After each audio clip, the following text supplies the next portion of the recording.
जैसे सबसे तेज आपकी टैगलाइन है, तो इसी तरह से सबसे तेज हमारी सरकार की लाइफलाइन है. Thank Mr. Puri. I thank you for giving me the chance to address you. Terrorism now a global issue. The First Lady position is so unusual. Never in my career did I ever see that love and affection in any other country than we saw in India in 79. Pakistan has been responsible chronically for association with sponsorship of terrorist groups.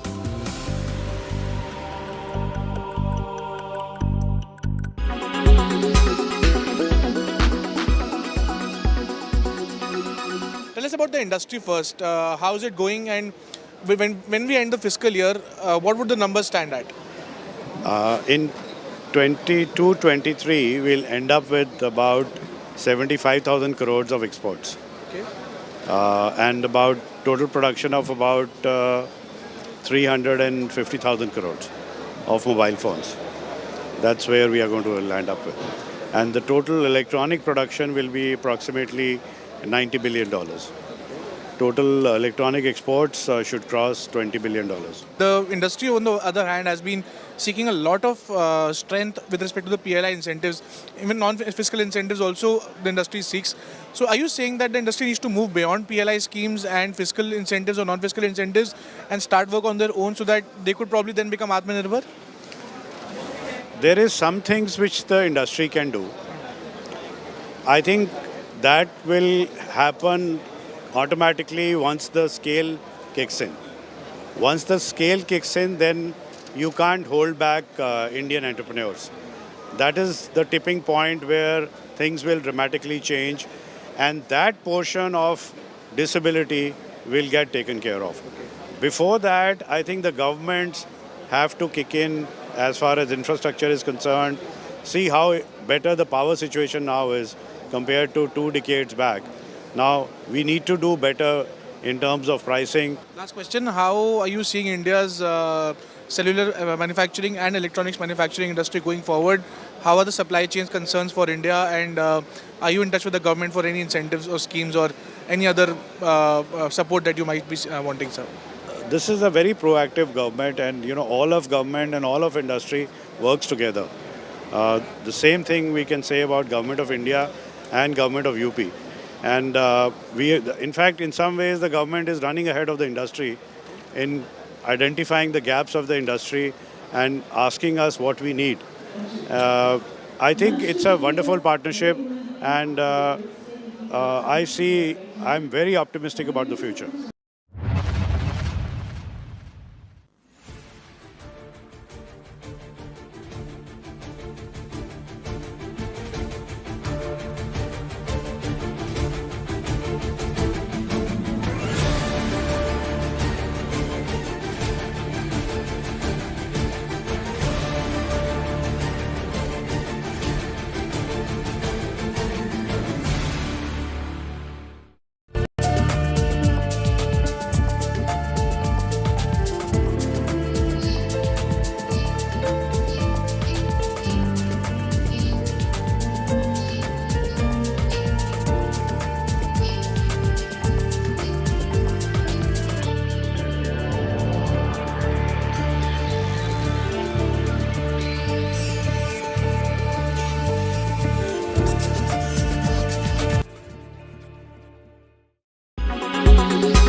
Traveling from different parts. Armed with facts, Looking at political back. she takes the news by its horns. Do you think the future of these students are not hampered? Fierce, bold and direct, setting the tone for the bigger stories. From every corner and every angle. Expect nothing but the unfiltered truth. News first, niceties later. Watch me, Nabila Jamal, on India Today.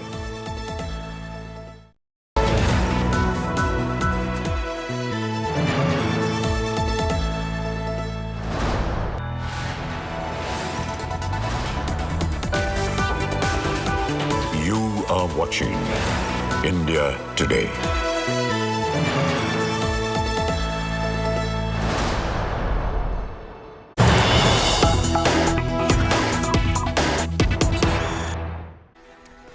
Welcome back. Now, India is welcoming 12 more cheetahs from South Africa. A second batch of 12 cheetahs have arrived in India.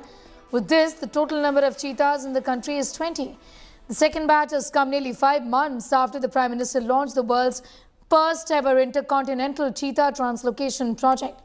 The wild African cheetahs arrived at the Gwalior Air Base in the Air Force's C-17 aircraft and were shifted to quarantine enclosures at the Kuno National Park. Remember, India has signed a memorandum of understanding with South Africa, under which Africa is going to provide 10 to 12 cheetahs, in fact, every year for the next 10 years. All this under the ambitious Project Cheetah of the Government of India, which the government aims to reintroduce the species to its former habitat after 71 years. Akshay Dongre is getting asked more details on that story. Akshay, take us through the kind of arrangements that have been made.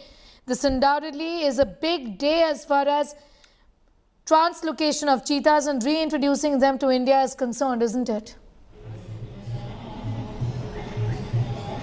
Well, absolutely, Sneha, and in fact, for the economy of the region as well, this is going to be a very significant step because people have been waiting here for the past 20 years because the original project for Kuno was to rehabilitate Asiatic lions. However, that could not be completed. About 25 villages were relocated from this national park to other locations in a bid to, in fact, create a national park, a reservation for the Asiatic lions.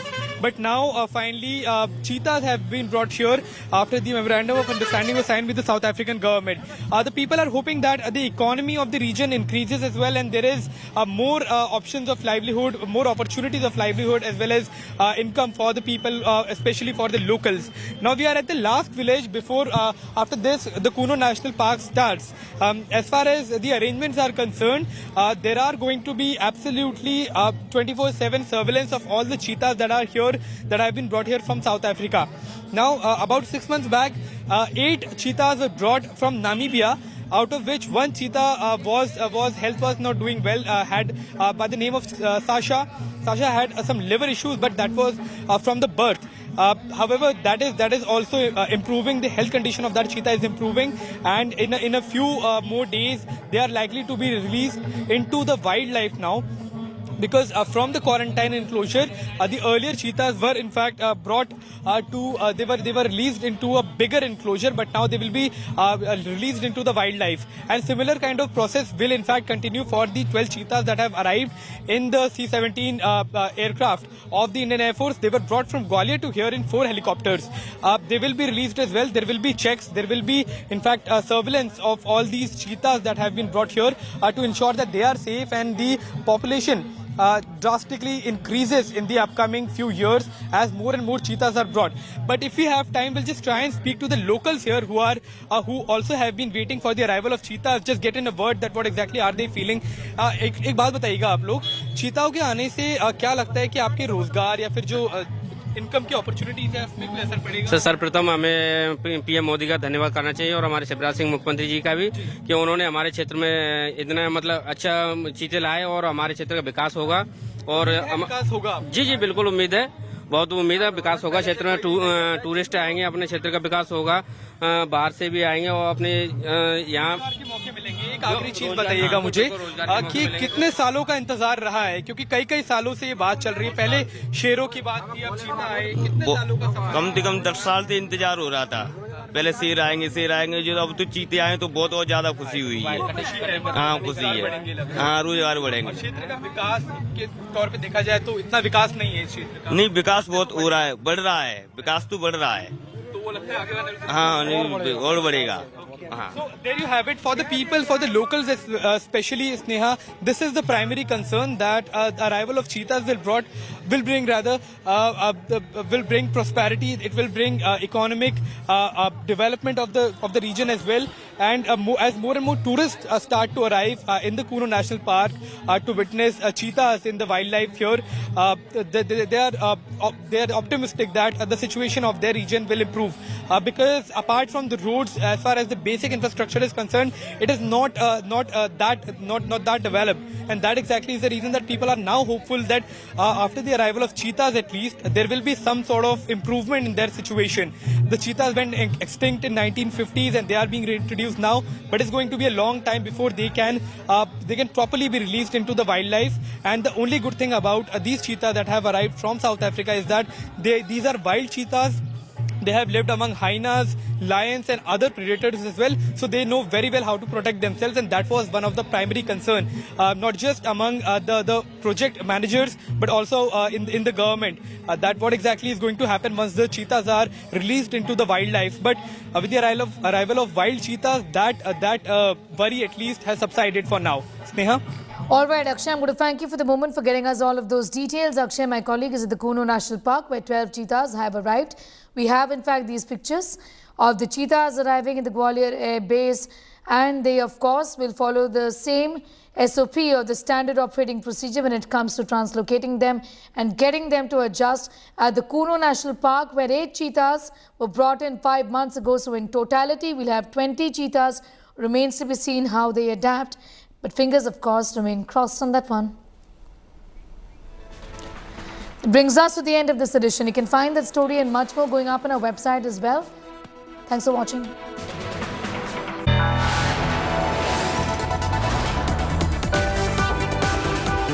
You are watching India Today.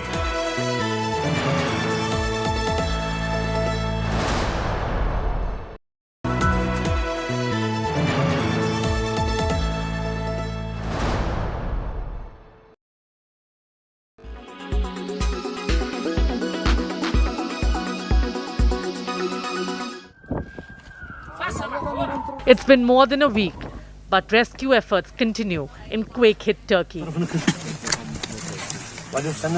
From under the rubble in Adıyaman, a 77-year-old woman was rescued 212 hours after a 7.8 magnitude earthquake struck Turkey and Syria. Fatma Gungor had been under the wreckage when the rescue team pulled her out. This 42-year-old woman was rescued 222 hours after being buried in the rubble of a building that collapsed in a devastating earthquake in Kahramanmaraş.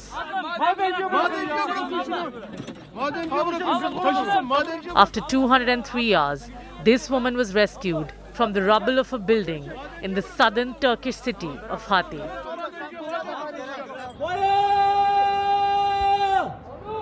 International rescue teams, along with locals, have not given up hope, and they are still on their toes to rescue every life from under the rubble. We arrived here in Hatay on Saturday, and since then we have not stopped seeing how there are people who are being rescued alive every day. So we think there's still a chance there are people below the rubble, and we should keep looking.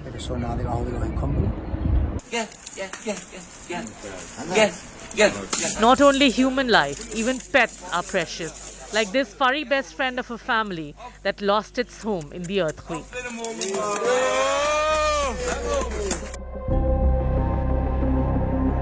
The combined death toll in Turkey and Syria has crossed 41,000. UN authorities have said the focus of the aid effort has now shifted to helping people struggling without shelter or enough food in the bitter cold. But rescuers are still pulling survivors out more than a week after the quake hit. Bureau Report, India Today. The actions of the political class, the bad decisions, a run of bad luck as far as natural disasters are concerned, have all ended in a situation where Pakistan is, with no exaggeration, on the brink of collapse, possibly not very far away from, potentially defaulting on its external debt the same way that it happened with China. And it looks like the only people who are going to be paying for it are the Pakistani people. Well, obviously, it is at the end of the day, the Pakistani people are paying the cost for that. But I think we have to find out that who is who in the system. I think Pakistan's military's approach to have this top-down approach for running the economy and the politics, that has backfired. So at the end of the day, the political class, they should have had their own experience. They should have got failed. They should have taken decision, but it has not been. They have not been allowed. And one person has been brought up, another has been brought down. So this has backfired at the end of the day. Second, when it comes to the the microeconomy at the moment and the macroeconomic condition, the macroeconomic condition definitely got worsened because of the political polarization in the country. And after the withdrawal, after Imran Khan was ousted from power, he went on to the roads and he didn't behave like a good politician. And he's about to be arrested, it looks like. Sorry? And he's about to be arrested, it looks like. Any day now. I don't think so. They are just making. If they had arrested him, they would have arrested him much before earlier. But there is a possibility of everything. So because of the politicians in Pakistan have been arrested, so he could be arrested. Okay. So at the end of the day, what feels is this political polarization, having this top-down approach, and not letting even the political parties and everyone to take a decision. So the natural course in the country is missing, where the people should have taken reins in their hands, and the military's position not to trust the political class for the national security decisions and for the other decisions is also a challenge for us. Okay. So so these are some important macroeconomic problems which are letting all this happen. Okay.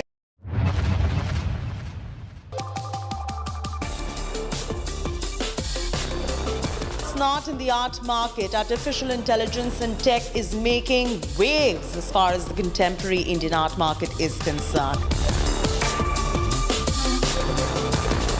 Catch the lifestyle edit with me, Chaiti Narula, the art special at these times only on India Today television.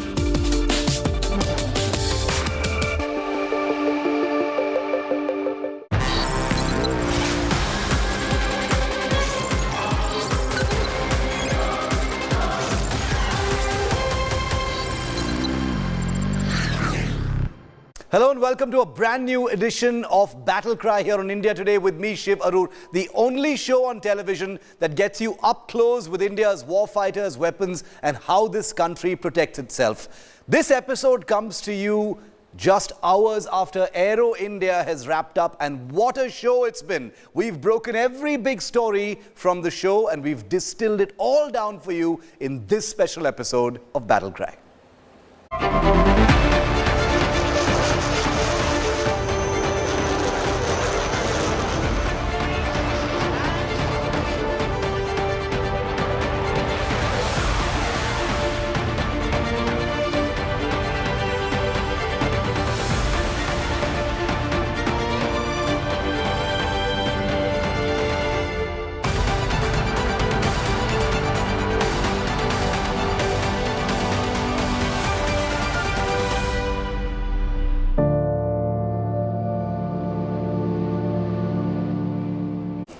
It's the biggest blockbuster decision that supports indigenous manufacture, design, development and procurement of Indian fighter jets. Remember, through its entire history since independence, India has been totally dependent on foreign suppliers for fighter aircraft.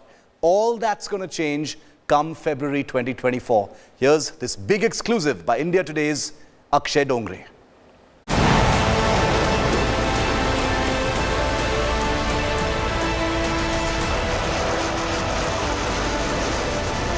Ripping up the skies over India's aerospace capital, fighters from India and the world in a deadly aerial dance.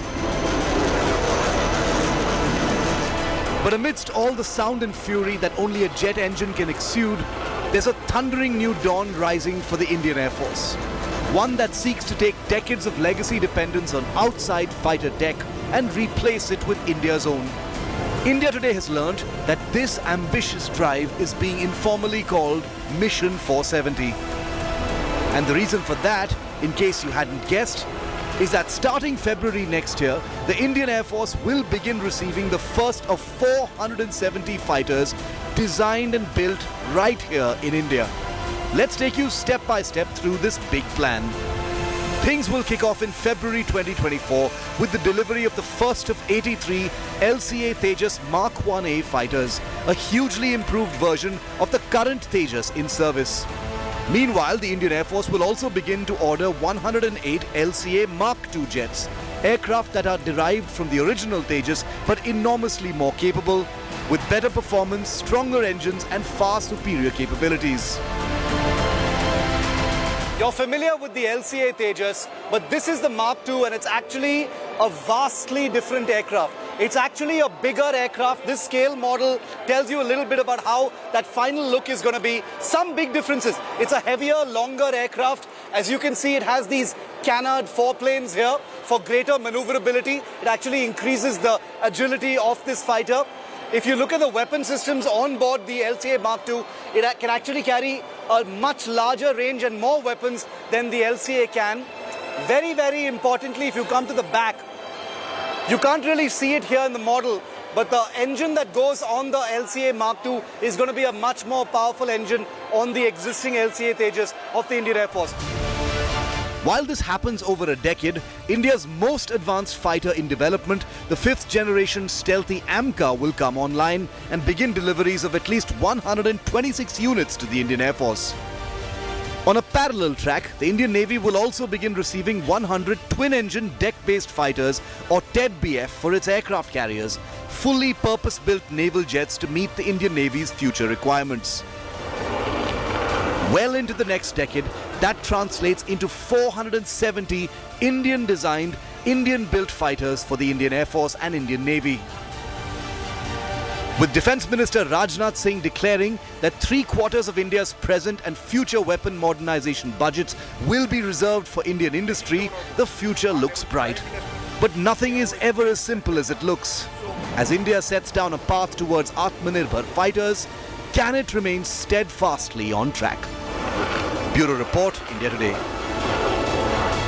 So basically, there can be no bigger act of affirmation and validation that India is on the right path to self-reliance. Solidarity with Indian-made fighters, not as a favor, but in recognition that these are fighters every bit as good as those that we are importing and have been importing for so many decades together. Mission 470 is basically starting in February 2024 and will go on for many, many years to bring in these Indian-made fighters into the Indian Air Force. Take a look at what Mission 470 actually looks like, the composition of it. It's going to start with 83 LCA Tejas Mark 1A fighters, with an addition for 50 more we're hearing that the Indian Air Force will put up for, by way of orders. This will be in that first phase. Then you will have 108 LCA Mark II fighters, and these are very significantly different jets. They're bigger, they're more capable, stronger engine, more weapons, better cockpit and avionics and radar, etc. So 108 of those. 126 of India's most ambitious fighter program, which is the AMCA, which is a 5th generation stealth fighter program. So 126 of these will also be ordered. 100 naval fighters. India, it's not only the Indian Air Force that's going to benefit from Mission 470, at least 100 twin-engine deck-based fighter, that's what TED-BF stands for, will also be ordered. If you add all of these together, it makes up 470. So that's why it's called Mission 470. For the next decade and beyond, all of these Indian-made fighters will join the Indian Armed Forces. Now, in case you're wondering why Mission 470 is such a big deal, of course I told you that India has always been dependent on imports, but let me just get into the meat of it. The reason why this is more than just a headline. This is hugely significant. Reason number one, India and the Indian Air Force's fleet is overwhelmingly composed of foreign fighters. Fighters that we've either bought from abroad or we only license build here in India. Reason number two, of the 31 squadrons, 31 fighter squadrons that the Indian Air Force currently operates, just 2 of those squadrons are Tejas fighters. That is, aircraft that are designed, developed and manufactured here in India. Everything else is either bought from abroad or is of foreign origin. Reason number 3, it will solve the Indian Air Force's chronic and continuing problem with spare parts and maintenance, because every time something goes wrong with fighters in terms of parts, more often than not, India needs to look abroad for assistance from the original equipment manufacturer. Things are better now, but they're still not completely resolved. Finally, an Indian Air Force fighter fleet for India and 100% by India has huge benefits in terms of our own strategic autonomy. Nobody can dictate to us how these aircraft need to be used, where they're going to be used, etc. And remember, the very key issue here also is when you make credible fighters, those fighters can compete in the global market and win competitions abroad, and India can become an exporter of fighter aircraft, basically totally reversing the role that it has played for the last many decades. India could also become a low-cost manufacturing hub of aircraft. Remember, once India reaches that level, manufactures cutting-edge fighter aircraft here, other countries that manufacture cutting-edge fighter aircraft will not be able to compete. They'll want to outsource that work to India because India can make those things much cheaper and at a better rate. It will create lakhs of unskilled, skilled and super skilled jobs, from welding to metallurgical workers to software to flight control computer engineers. All manner of skilled labor will be there in terms of employment generation thanks to Mission 470. Now, the other reason why Mission 470 really shines and is so significant, like I said, is because a lion's share of the Indian Air Force's combat aircraft fleet is of foreign origin or bought directly from abroad. Just take a look at our fleet. Many of these aircraft are totally familiar. You've got the MiG-21, which is still in service, mind you, which is from the Soviet Union, which is Russia. Then you've got aircraft like the MiG-29, also of Russian origin. You've got aircraft like the Mirage 2000s, venerable, beloved aircraft. They participated in Balakot. They are of French origin. India had the chance of manufacturing them here, but missed that bus. You've got the Rafales, which is the big brother of the Mirage, also of French origin. Supplied directly from France. You've got the Sukhoi 30. India happens to be the largest operator of Sukhoi 30 fighters. These are built by HAL in Maharashtra, but they are not Indian aircraft by any stretch of imagination. These are also Russian fighters. We've got Sepicat fighter bombers, which are Anglo-French aircraft. They have been supplied from there. They're also built under license by HAL, but not of any Indian technology. And finally, you've got the Tejas, which is an Indian aircraft. But there are very many big questions to be asked. Mission 470 sounds very good, but there are serious questions to ask, and the path is not going to be easy. Question number one that we're asking, what if HAL and the Defense Research and Development Organization do not deliver on all these fighter aircraft programs on time? Because time is of essence, it's absolutely critical. If these aircraft don't come on time, the Indian Air Force will say, we don't have anything, we'll have to import fighters. What if HAL and DRDO do not meet the Air Force's technical requirements? What if these aircraft are not good enough for the Air Force? That's also a real possibility. But will the Indian Air Force, on its part, put its money where its mouth is for these Desi programs? Surely they should be willing to expend a little extra energy on something that is Indian because of the huge benefits of having fully indigenous programs. Will this extra energy be spent to support Indian fighter aircraft is the million or billion dollar question, mind you, that will be asked at this point of time. And the Air Force will be looked at very closely. There are many different pitfalls on this road. Can Indian jet programs be derailed by foreign firms? It has happened in the past where foreign vested interests, because of the threat to their own market share, their own contests in India, could do things to try and derail Indian programs. It's not something that is unknown. Can the government ensure an end to Babugiri and ensure deadlines for these Indian programs so that they are completely professionalized with mutual respect between the laboratories and the armed forces, so that there is an absolutely mutual meeting of minds and a professionalism in terms of timely delivery? These are the big questions that need to be asked. If all of them fly, Mission 470 will be a success. And the officer at India's Air Force headquarters, who is tasked with procurements and planning and how to get new aircraft, spoke to India Today's Akshay Dongre, where he tells you specifically about the Indian Air Force's modernization plans. Listen very carefully. This is a big news break. Future जो हमारे aircraft हैं, helicopter, उस पर क्या किस तरह का जोर वायुसेना का रहेगा? जोर तो रहेगा हमारे 5th जनरेशन और 6th जनरेशन टेक्नोलॉजीज पे, ताकि चाहे आमका हो या चाहे मॉडर्न जनरेशन कोई भी मैन अनमैन टीमिंग जहाज होगा, तो उसमें जो टेक्नोलॉजीज शामिल होंगे, हम यही चाहते हैं कि ये 5th to 6th generation technologies उसमें शामिल हों। और अगर हम LCA की बात करें, तो आपको लगता है कि LCA हमारे जो मिग सीरीज के जहाज हैं उसको रिप्लेस करने की दिशा में तेजी से उस पर काम हो रहा है? बिल्कुल हो रहा है। जैसे ही ये 83 LCA Mark 1A का कॉन्ट्रैक्ट जो फुलफिलमेंट शुरू होगा अगले साल से, तब हमें उम्मीद है कि आने वाले सालों में 3 या 4 स्क्वाड्रन्स LCA के आएंगे और उसी दौरान MiG-21 फेज आउट हो जाएंगे, तो 1-to-1 रिप्लेसमेंट हो जाएगा। प्रधानमंत्री ने कहा कि भारत अब रक्षा के क्षेत्र में, हथियार के क्षेत्र में एक बड़ी ताकत के तौर पर उभर रहा है। इस वक्त जो देश और दुनिया के हालात हैं, हम देख रहे हैं रूस यूक्रेन युद्ध, किस तरह से आप देख रहे हैं, क्या हमारे जो वेपन हैं स्वदेशी, उनसे हम भविष्य की लड़ाई लड़ने की दिशा में कैसे आगे बढ़ेंगे? इसमें कोई शक नहीं है कि आने वाले सालों में हमें कंप्लीटली आत्मनिर्भर रहना पड़ेगा, हथियारों में और एयरक्राफ्ट में भी। तो इसको मद्देनजर रखते हुए जिस दिशा में हम चल रहे हैं बिल्कुल सही चल रहे हैं, और हमें उम्मीद है कि आने वाले दशक में लगभग 70% हमारे हथियार मेड इन इंडिया रहेंगे। An exclusive India Today report. After 3 years of evaluations and months after the Rafale completed delivery of 36 fighters to the Indian Air Force, it looks like the Rafale is in a #1 frontrunner position to win an Indian Navy deal for 26 fighters. Unlike the Indian Air Force fighters, these fighters will operate off the INS Vikrant aircraft carrier. Here's our exclusive report.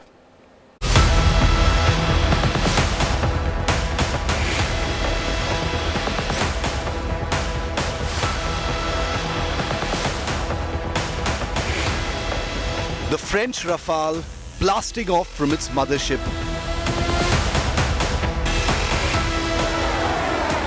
And America's top gun, the Super Hornet, departing America's iconic supercarriers. Currently, two of the world's most battle-proven naval fighters, the Rafale and Super Hornet, have spent the last few years competing for a lucrative Indian Navy contract.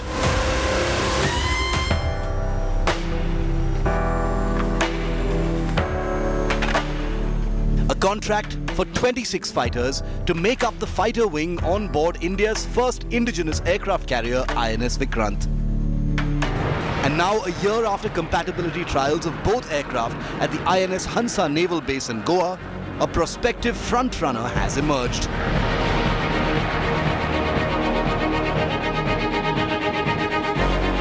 Top sources tell India Today that the Rafale has edged out the Super Hornet in the contest, with the Indian Navy formally informing the Defence Ministry that the French Rafale is more suitable for its requirements. The Ministry of Defence and both companies, Dassault Aviation and Boeing, remain tight-lipped on developments since no formal communication has been made yet. Those sources confirm that the Indian Navy has made its choice and the ball is now in the government's court. A contract award would make the Indian Navy the first export customer of the naval carrier-based Rafale M, having already exported the Air Force variant to a slew of countries, including Egypt, Qatar, Greece, and of course India, which operates 36 Rafale fighters. The Indian Air Force's Rafales, populating 2 squadrons, arrived in India between 2020 and 2022. The same Rafale variant is a contender in the Indian Air Force's multi-role fighter aircraft contest that seeks to buy and build 114 fighters. In the Air Force contest, the Rafale goes up against a large stack of contenders, including the Eurofighter Typhoon, F-21, Gripen E, MiG-35, Su-35 and F-15 Eagle II. INS Vikrant, the Indian Navy's first indigenously built aircraft carrier, entered service last September and recently began its crucial aviation tests months ahead of schedule with landing and takeoff cycles of the homegrown LCA Navy and the staple carrier-based fighter, the MiG-29K. The Indian Navy formally sidestepped the LCA Navy as a fully operational carrier fighter a few years ago, choosing to task it with tech demonstrator duties towards a purpose-built naval fleet defense fighter. That future product, as we've reported here on Battle Cry, is the twin-engine deck-based fighter, which is all set for cabinet-level project sanction from the Indian government this year. Reports suggest the Indian Navy is looking to support a campaign for 100 of these new jets when proven and ready. If Dassault Aviation manages to close this deal for 26 Rafales, it'll be a stopgap acquisition to give the Indian Navy carrier-based jets to bridge the gap until the TED-BF comes online in the next decade. The first flight of the new Indian fighter could be as early as 2026.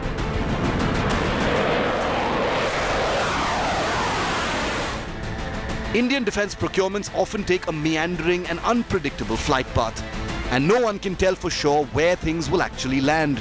But for now, the Rafale once again has the upper hand. Bureau Report, India Today. By far the biggest eye-catcher at Aero India, well, arguably speaking certainly, was the F-35 Lightning II. It's America's latest fighter.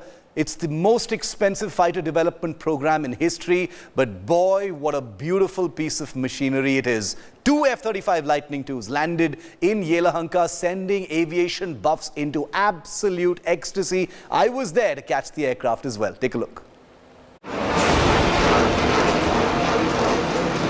A lone F-35 fighter aircraft roaring through the skies over the Yelahanka Air Base in Bengaluru.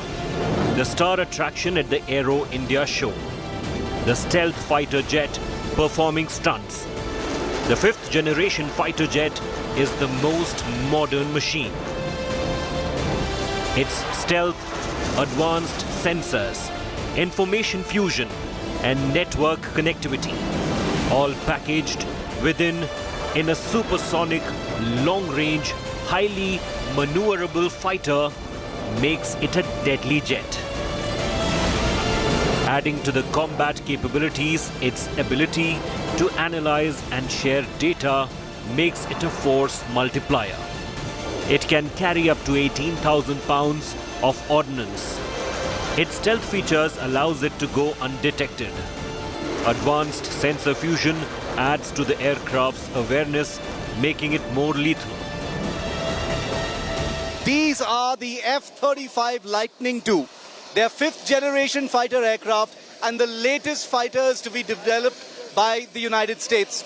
They're in service with the United States, but you're wondering, what the hell are these 2 aircraft doing here at Aero India? Let me first tell you that the F-35 is making its debut here in India. These aircraft have never been in Indian airspace, certainly never on Indian soil. 2 aircraft flew to India for the air show. One is on static display and the other was party of an enthralling flying demonstration. The timing of its maiden appearance in India is interesting. Does this mean US wants to pitch the F-35 for the Indian Air Force? India is planning its own 5th generation aircraft, the Advanced Medium Combat Aircraft or AMCA. But that will take time. F-35's participation has led to murmurs about the possibility of US making a strong pitch to India. This also coincides with Indian Navy finalizing between the French Rafale and the US's FA-18A Super Hornet. With Shiv Arur, Akshay Dongre and Manjeet Negi. Bureau Report, India Today. And if the F-35s hadn't created enough of an aviation frenzy at Aero India, give it to a pair of B-1B Lancer, supersonic bombers of the US Air Force, to sweep in and capture every eyeball. Incredible scenes. Watch this report.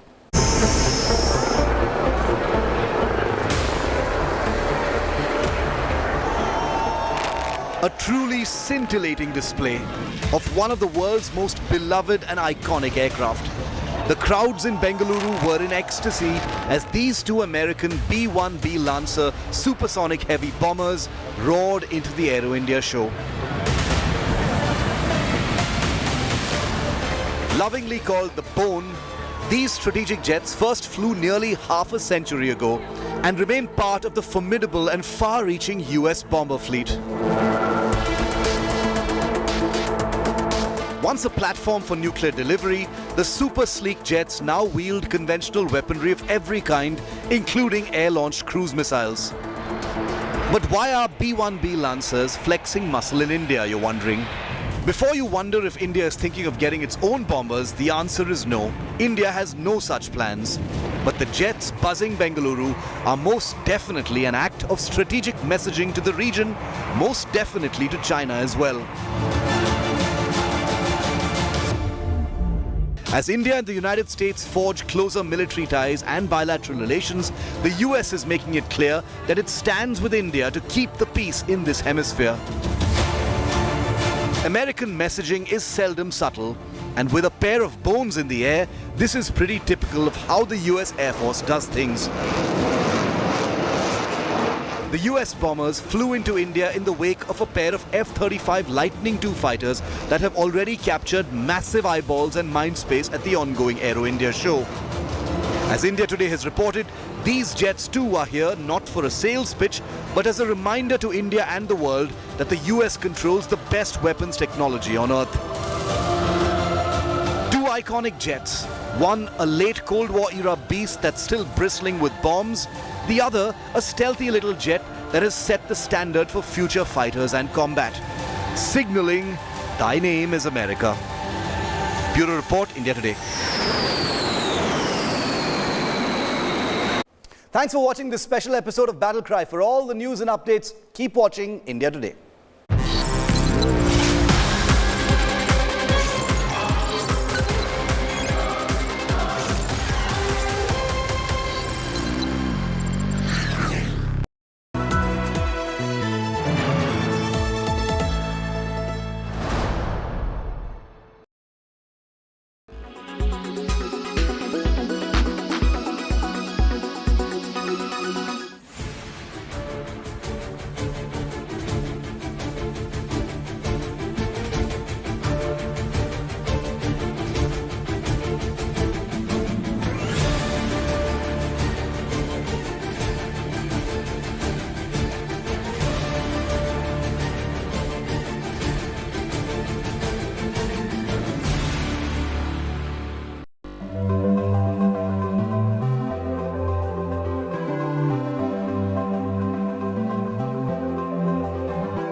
Make your media plan smarter with India Today Live TV on your connected devices. Amplify your brand with 100 million smart internet viewers. To advertise, mail us at sales@aajtak.com.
traveling from different parts. Armed with facts, Looking at political background. she takes the news by its horns. Do you think the future of these students are not hampered? Fierce, bold, and direct, setting the tone for the biggest stories from every corner and every angle. Expect nothing but the unfiltered truth. News first, niceties later. Watch me, Nabila Jamal, on India Today.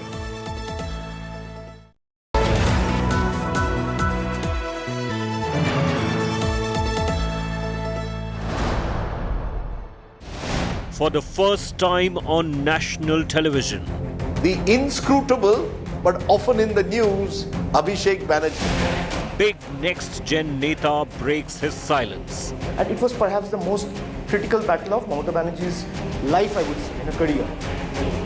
Didi's nephew is a Neta with a national plan.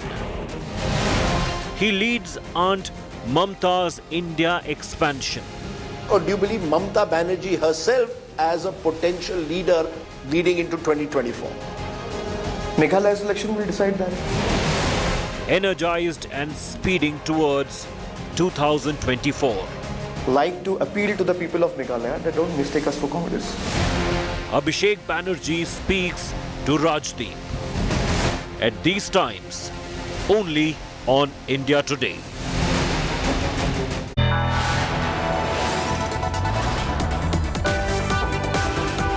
You are watching India Today.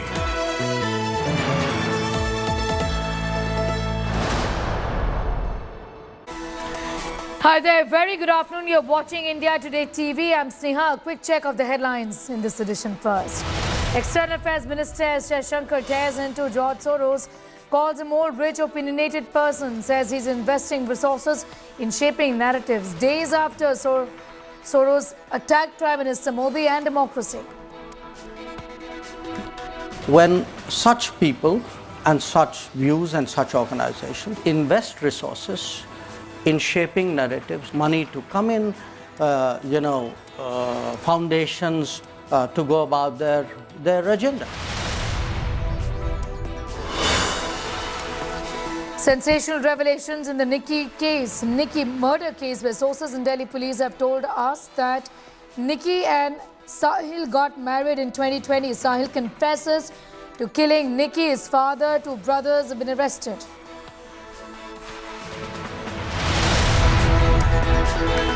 Political showdown after Election Commission declared Shinde Sena as Senapati.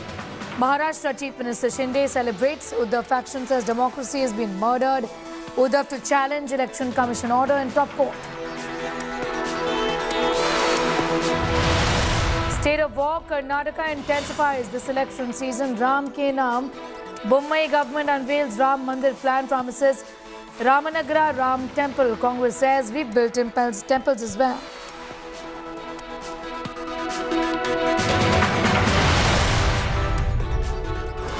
India welcomes 12 more cheetahs from South Africa in Kuno National Park. This is the second batch of arrival of cheetahs.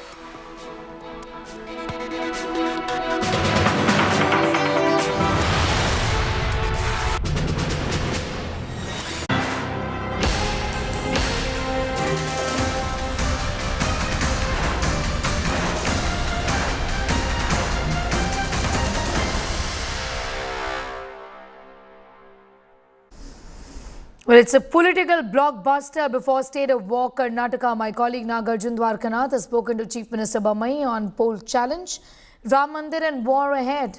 Listen into this India Today exclusive.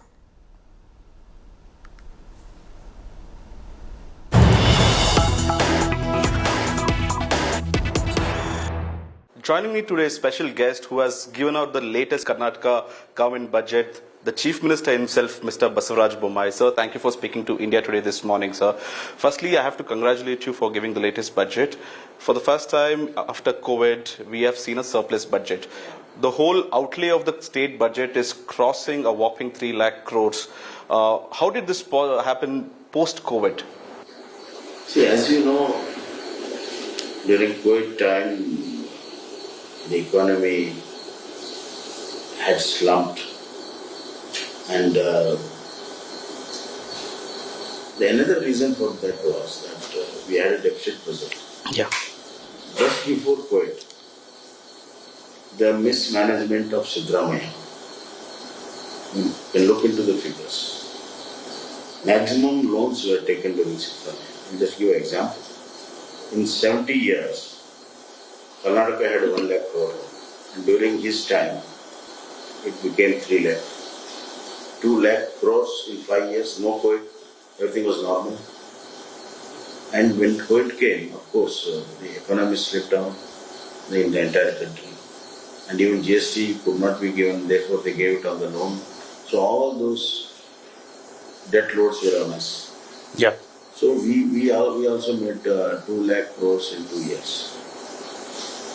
But the best part is, just after COVID, experts said that it will take 5 years for Karnataka to become a surplus budget. But because of the robust economic growth and very efficient tax efforts, we are able to bring back the economy on track, the growth rate on track. Our tax efforts have yielded more than the targets. Hence, we are in a position to give a surplus budget now because of very good performance in 1.5 years. You're going into election. If anyone else was in your chair, would be tempted to go for a populist budget, announcing freebies, making a manifesto into a budget. How did you curtail yourself and not falling for that trap? It would be tempting for you also. See, the good reason is what damage the Congress government had done and what the damage done by COVID and floods. If it had continued this, would have done further damage. It would have not done good to the economy of the state and future of the state. So my conscience said that, yes, we have to help the poor people, working class. And we've got good enough resources to do it. But not beyond a point. And not to compete with the opposition who are most irresponsible. They are promising moon to the people. I don't know who has advised them. They are going to ruin the entire economy of the state, and if they implement all this, there will be no money to pay the salary. Can Exchequer bear that amount? That's what I said, it's just impossible. Okay. Just astronomical figures what is required. And in 1 year it will spend all this money without creating any assets, without creating any economic good where they can get back, then probably the state will be in problems. And I don't want to be that part of it.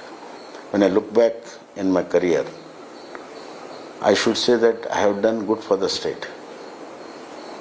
So this was a conscious call to make it a surplus budget? Yes, I didn't yield to their competition. Okay. But one thing, their promises are so impractical, even people also know. And people don't believe them. They also know that people don't believe them. That's why they're giving some card. Guarantee card. What is that? What it makes? For the first time in a political history of the country, a political party is giving card before election. There's open corruption. Open corruption. So, what it means? That it's advance payment for voting. Secondly, people had believed them. Why they should issue card? People don't believe them. And okay, if there was some 24,000 crores which is required for the 2,000 per household. Yeah, per year to 24,000 crores. If they kept in the bank and issued card, I would have agreed. They say in Kannada, bin bandwal business. No capital. No capital. They are just doing business without any capital. Neither they have political goodwill capital, nor they have got a very good track record capital. They are just trying to fool the people. Then I have told them that you can fool somebody sometime, everybody sometime, but you can't fool everybody every time. That's why they had put that flower. So I also saw when they kept the flower, you were smiling. In fact, before you delivered the budget, you were smiling. Were you laughing at them? What was going on in your mind? I was really, it was such a funny sight. And I wondered what these people have stooped to. It is the political bankruptcy of ideas. And they are looking so funny, one thing. Second thing is that they have already put flowers on the ears of people all these years. They went round and people have put flowers, and that's why they are showing it. And especially I pity Siddharamaiah.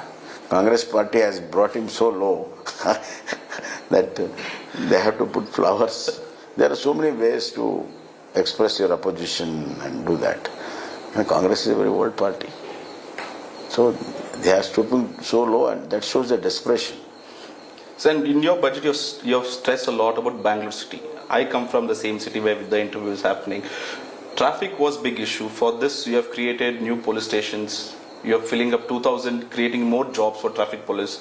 And I know for a fact that when you travel from Vidhan Soda to your house, you always look at the traffic, which signal, how many people are standing, artificial intelligence signals that you're bringing in right now.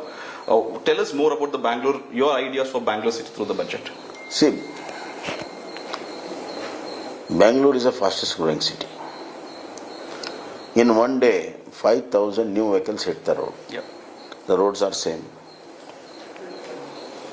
And the highest population growth is also there in Bangalore. To mitigate the mobility problems, we are trying to do elevated roads and so many things.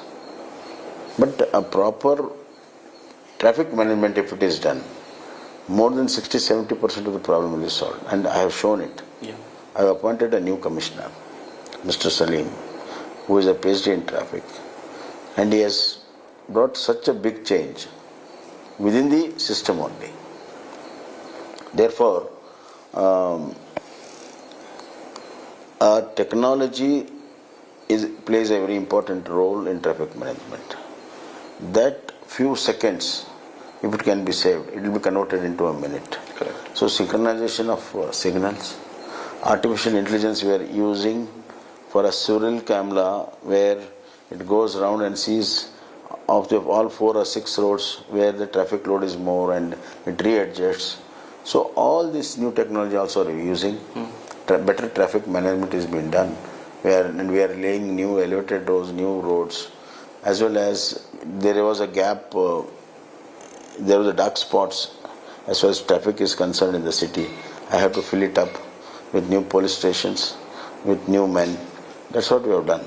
And also sheet oils that you have brought in for women. Not just Bangalore, but across the budget, I've seen women getting more priority in free bus passes for working women, for girl students. This was a conscious call for putting effort to make women. This was a long time idea within me. Of course, toilet is the most essential thing. As we all know that in public spaces, it is so difficult for a woman. Therefore, I thought that we should have exclusive sheet toilets. And I have made plans also for that. Secondly, these bus passes and all. I have seen families dropping out girl children from going to school because they can't afford a bus pass or so many. They are very, very poor people.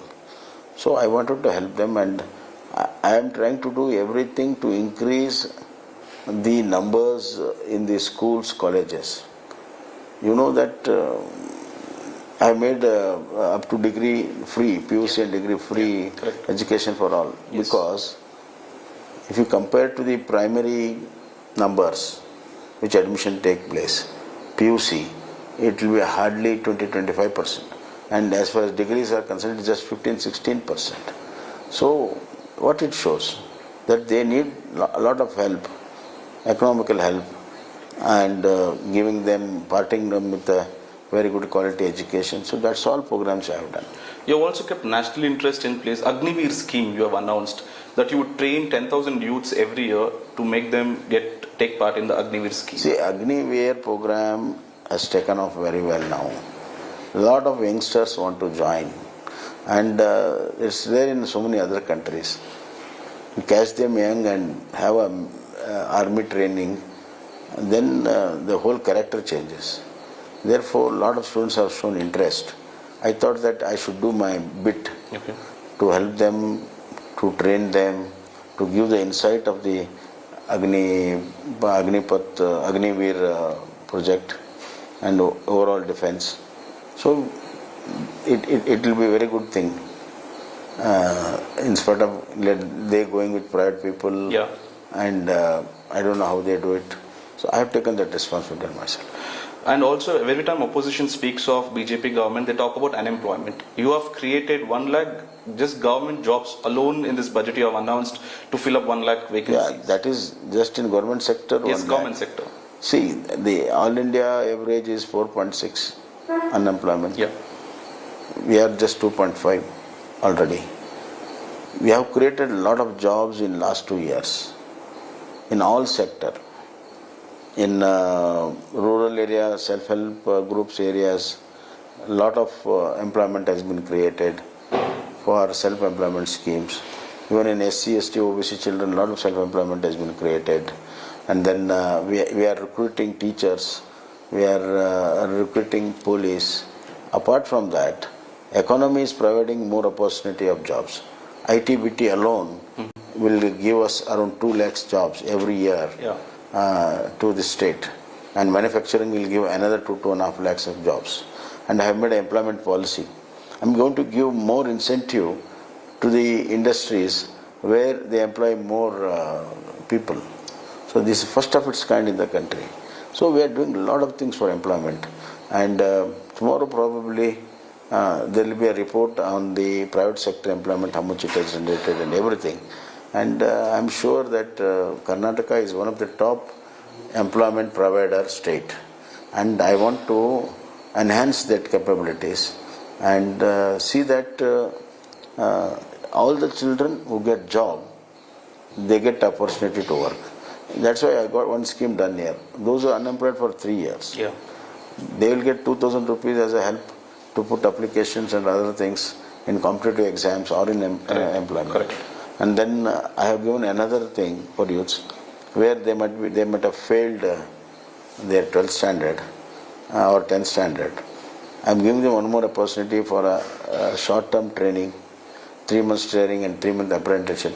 All these 6 months will be provided 1,500 rupees. So these are job. So I want youths who have not done good or lost hopes to bring back in the mainstream. Give them a very good skill training, make them have a job, so that the youths should feel confident about the society and the government, that there is something who can handle us. Let's move to another sector. So I am a bit biased towards our state because I feel Karnataka has the best tourism industry here. I've traveled to Kerala, Goa. I still feel that our state is completely unexplored still tourism spots. I've seen the tourism department of the budget that you have outlaid. A lot of stress on tourism spots, to redo the spots, cable car, ropeways, all that you have announced. How do you see Karnataka becoming a tourist destination too? Certainly, by nature, Karnataka is blessed. That's why when Kerala tourism people call that it's a God's own country. Yeah. I have given a tagline to my tourism: God's most loved country. Correct. So, see, one major thing what has happened is, Government of India and the leadership of Modi ji, the CRZ norms have been relaxed. We had a relaxed norms of CRZ in Goa and Kerala. There was a huge injustice done to our 330 kilometers of coastal line. Yeah. So the first time the CRZ norms are cleared, our plans are approved. So there will be huge potential now. Beach tourism, sea tourism, pilgrim tourism. In those Koppal, areas. you have announced 100 crore for tourism for Anjaneya temple there. Yeah. I mean, that was done in the last year only. Yeah. But this will explode the possibility of tourism in such a big way. And I'm going to create a marina. We don't have a marina in our country, so first marina I'm trying to do. Then I'm going to have waterway travel from Mangalore, Karwar, Goa up to Bombay. So, a lot of new thoughts have been put in tourism. And monumental adoption, then monumental improvements, and pilgrim training, heritage tourism. We are doing so much. And also, sir, farmers become the largest caterers to the budget also. You have increased the loan from 3 lakh to 5 lakh with 0% interest. Would that be a burden to the exchequer also, or? Certainly it will be a burden, but I don't think as an expenditure, it's an investment. Okay. If farmer is strengthened, he gives back. He gives back in terms of food grains, he gives back in terms of commercial crops. And if farmer is strengthened, where the 60% of populations in India is farmer, and farmer is also consumer, it is not a producer. So I see farmer as producer and consumer. 60% of population consumption is done to them. Yeah. So we have to help them. And what has happened is, more importantly, all these years agriculture has grown, but farmer is where he is. We have got a green revolution, white revolution, but there is no revolution to the farmer. So these two have been now two different things. We had enough of agriculture-centric programs, but we should have farmer-centric programs. If farmer is strengthened, farmer's living condition improves, then his efficiency improves. That's how the contribution in farm sector is important. So before we close this interview, a lot is talked about this Ram Mandir issue. You have announced Ram Mandir construction in Ramdevar Betta and Ramnagara. Opposition, I'm sure you would have seen yesterday what they've spoken about this. They're saying this is moving away from the development issues. But all of your cabinet members have welcomed. There's a temple already there. There's nothing wrong in reconstructing another temple there. No, it's not a question of our cabinet colleagues. First of all, basic question is, what is wrong in building Ram Mandir? Is it a sin? Is it a sin to build Ram Mandir? And where it can be built? Ramnagar is there. There is a ancient folklore where it says that Rama had come there. That's why the Ramnagara is there. Ram Betta is there. And people of those areas wants it. We have responded. And what is wrong in it? Is it a sin to remove Ram Mandir? Let them oppose. They are not opposed. D.K. Shivakumar, let him oppose that. Let him make a statement that I am opposed to Ram Mandir. Let him do it. He is not ready to do that. Instead of saying so many other things. So we should not give importance to all this. Right.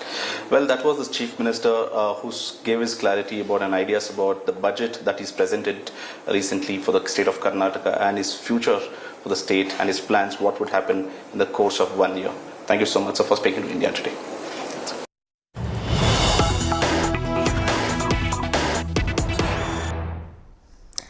That story and much more up on our website as well. That's indiatoday.in. You can also download the app. Weekend programming continues on the other side. Thanks for watching.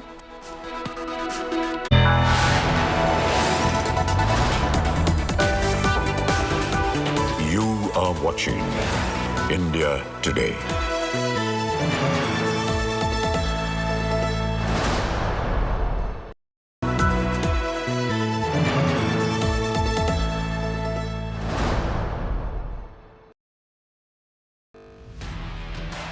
Over 3 decades, Business Today has delivered news, views and analysis like no other. Now, Business Today presents the future. Could I request Mr. Arun Puri, our Editor-in-Chief, to come up on the stage with the Finance Minister as we unveil the anniversary issue of Business Today. This is the 31st anniversary of India's #1 news magazine. BT produces a cover with an AI avatar of Pichai on its 31st anniversary issue. Visit businesstoday.in/subscribe and subscribe now.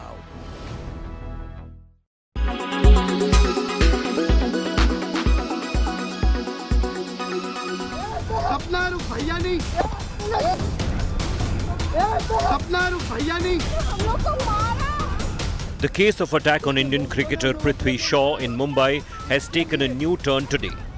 Influencer Sapna Gill has been sent to the police custody till 20th Feb by Mumbai court. Prithvi Shaw का ये बोलना है कि अगर उनको injury लगी हुई है या उनके खिलाफ अगर उनको कुछ मारा वगैरह है तो उनका मेडिकल भी रिकॉर्ड बनेंगे। तो ये कम्प्लीटली एक जो है बेस्ड एलिगेशन उन लोगों ने पृथ्वी शॉ और उनके फ्रेंड्स का ये लगाया हुआ है और हमने काउंटर दिया। लेकिन इन्वेस्टिगेशन के चलते अभी सपना को 3 दिन की पुलिस कस्टडी मिली है जो कि 20 तारीख तक है और 20 तारीख को सपना को अभी कोर्ट में प्रोड्यूस किया जाएगा और जैसे उसका जेसी हो जाएगा आप उसका बेल एप्लीकेशन फाइल करें।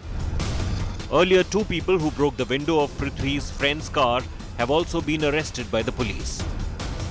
The accused, social media influencer Sapna Gill, was arrested on Thursday night by Mumbai police after she was named in the FIR. The charges included damaging Shaw's friend's car and also threatening to implicate Shaw in a fake case. Prithvi Shaw had alleged that the car he was in was attacked by baseball bats. He was threatened and stalked for not obliging to fans who requested for selfies. This incident continues Prithvi Shaw's troubled times off the field. However, this will not help his cause of returning to the Indian team soon. Sports Bureau, India Today. Chill अगर आज cricketer की इज्जत हो गई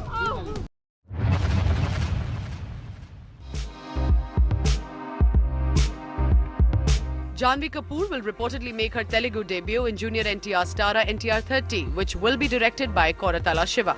According to reports, the film is all set to go on the floor soon.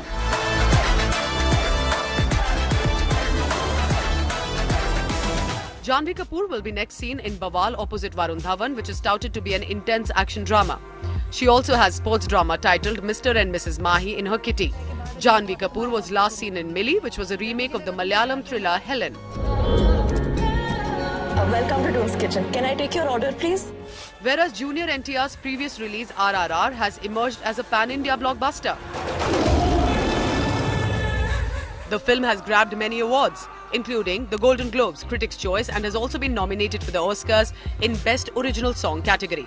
Besides NTR 30, he also has NTR 31 in his kitty.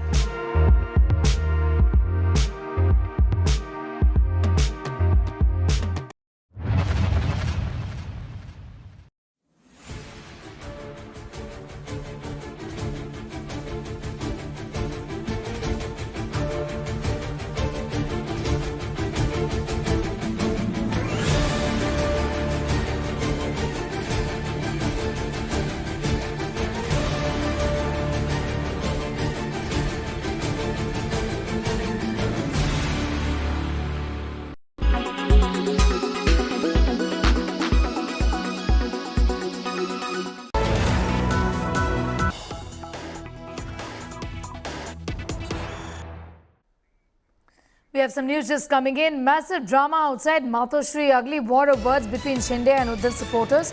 Huge show of strength for Uddhav Thackeray. This after the election commission, remember, has given the bow and arrow symbol to the Shinde faction of the Shiv Sena, leaving Uddhav Thackeray faction high and dry. They've of course approached the Supreme Court, but on the ground, Mustafa, the drama continues between the cadre there. Yes, of course, Sneha, if you can hear and see these visuals, we are outside Matoshri and you can see that there is a huge number of Uddhav Thackeray supporters who have gathered here. They are shouting slogans against Chief Minister Eknath Shinde, and you see here the crowd which are going inside the house. You can see Matoshri, which is the entrance of the house inside, and the number of people who have come here, who turned up, there's a huge crowd here, and they are expecting Uddhav Thackeray to come. Huge crowd here, and they are expecting Uddhav Thackeray to come in support and say a few words to them.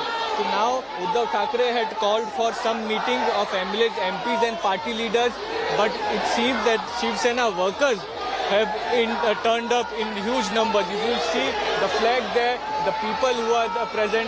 So the entire road which comes to this bungalow Matoshri has been crowded, it's mobbed, and there are a huge number of people who are present here. And you can see this. These are the number of people who you can see in the visuals as seen coming out. So clearly there is on-road sentiments within Shiv Senics with Uddhav Thackeray after the decision given by the Election Commission, and also it will be important to see what Uddhav Thackeray tells his MPs and MLAs in the meeting which is taking place right now inside Matoshri. Back to you. Drama continues outside Matoshri, as you can see in these pictures. Mustafa, if you could get in a word from one of the supporters there right behind you.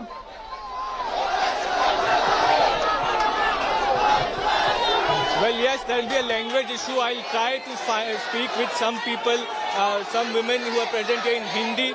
Madam, Hindi में बता, आपकी भावना, कल जो verdict आया उसके बाद शिवसेना एकनाथ शिंदे को दे दी गई है, क्या कहना है? अरे वो चोर है, एकनाथ शिंदे चोर है, हम लोग का निशानी जो चोरता है, जो जिस थाली में खाता है उस थाली में तुकता है वो क्या देश को संभालेगा? वो क्या देश गद्दार है, वो गद्दार।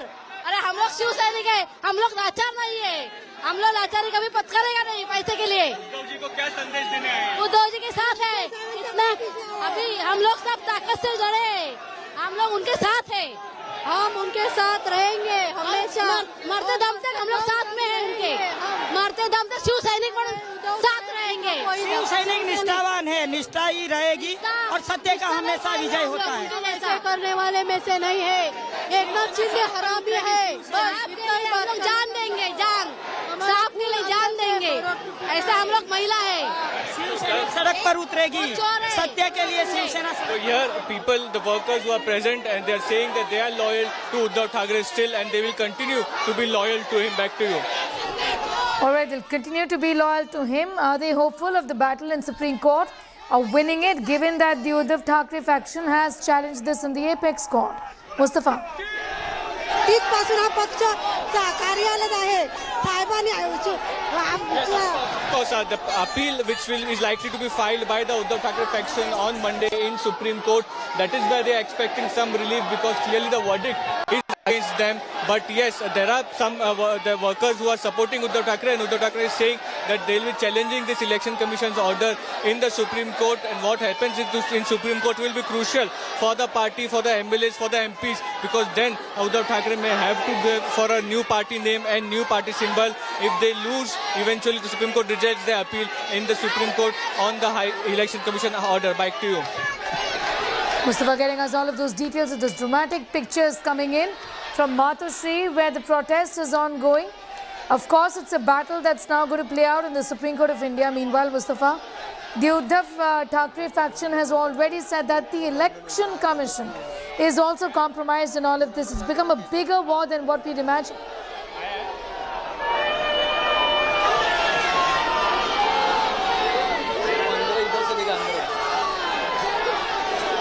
Mustafa.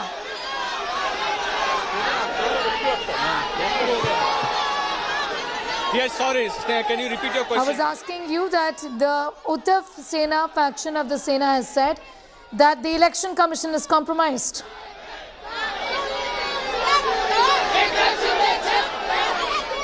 Well, yes, sir, that has been an allegation by the Uddhav Thackeray camp and Uddhav Thackeray himself saying that democracy has been compromised, election commission has been compromised, and hence this verdict has been given. Uddhav Thackeray has been arguing that he has the number of workers more than Eknath Shinde, and that was given in the sworn affidavits to election commission in lakhs of numbers, and you can see of the example of it is the people who have gathered here in huge number. So Uddhav Thackeray is saying on ground the workers are with me. Just because MLAs, MPs are not with me, the party cannot go away. And because election commission has given verdict based on the number of MLAs and MPs, he has said that there is the election commission which is compromised. When there was election code of conduct in Maharashtra, this verdict has been given and Supreme Court hearing was going to start. But now it's an uphill task for Uddhav Thackeray to save the party, to save party symbol and save the MLAs and MPs who are with him. Back to you. All right, we're getting all these dramatic pictures, in fact, coming in from Matoshri, where the election commission has already said that the bow and arrow symbol belonged to the Shinde faction. And this has led to a war of words. However, support pouring in for the Uddhav Thackeray Sena faction there, with workers there, in fact, upset with the developments of the last 24 hours or so, now expressing their solidarity with Uddhav Thackeray at Matoshri. In fact, you have workers who have gathered there. And Mustafa is getting us more details on that. Mustafa, again, if you could try and have a word with the workers there and how disappointed they are or how hopeful, essentially, does this matter now in Supreme Court really make them?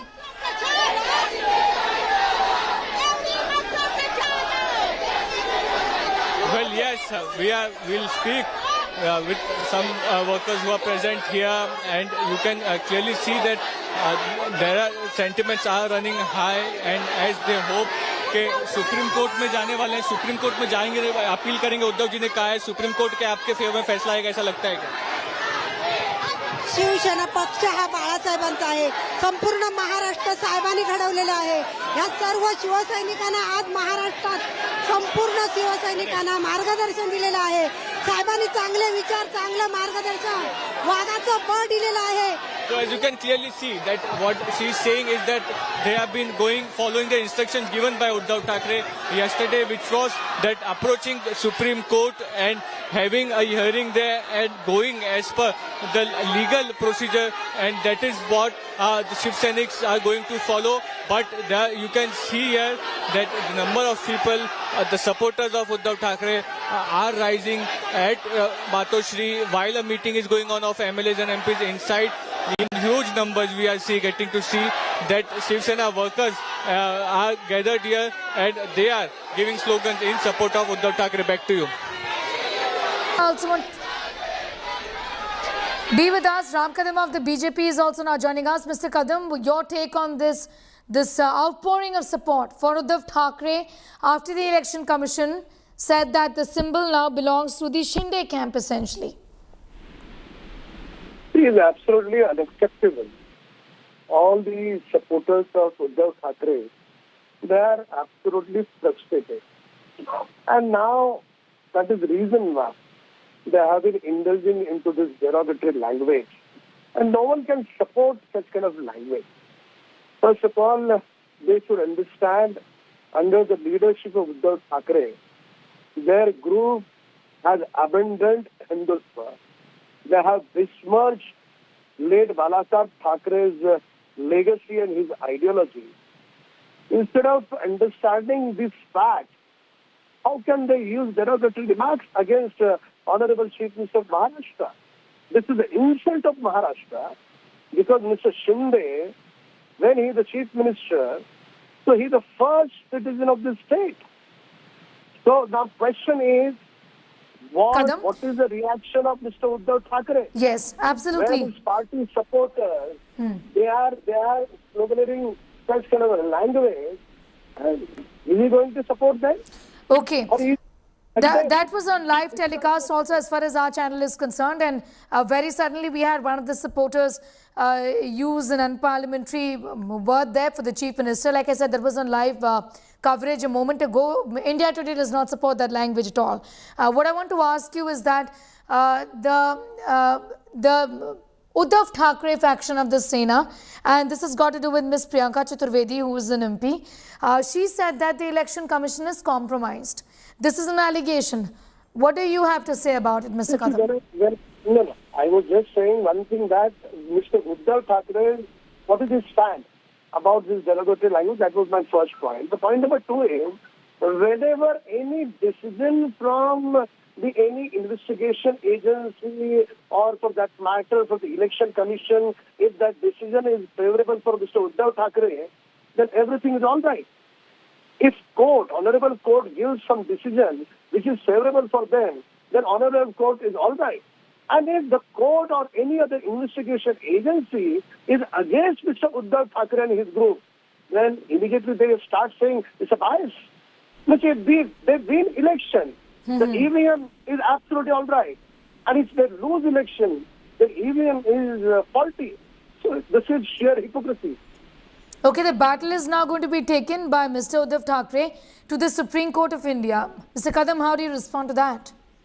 That is his fundamental right. He can definitely approach to any court of law. But at the moment, Mr. Eknath Shinde is leading the real Shiv Sena, the real ideology of late Balasaheb Thackeray, and the entire Maharashtra is very happy with this decision.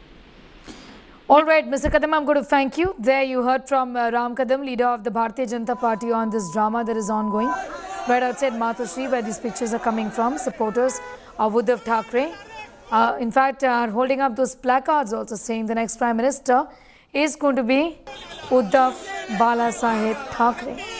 Now, the question is whether Uddhav Thackeray should be accepting this verdict with grace, like NCP Chief Sharad Pawar has advised him to accept and take a new party symbol, or whether this is going to be a prolonged battle that's going to play out legally in the Supreme Court.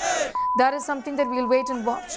However, the sense really is from the NCP, which is the partner of the Uddhav Thackeray faction of the Sena is that this move essentially is not going to have any major impact and people would accept the new symbol. Paras Dama is also now joining us, getting us all the details of the drama that we are seeing before us. Right now, this is only going to get bitter from here on, isn't it? After the verdict of the Election Commission yesterday in favor of the Shinde faction of the Sena. Paras.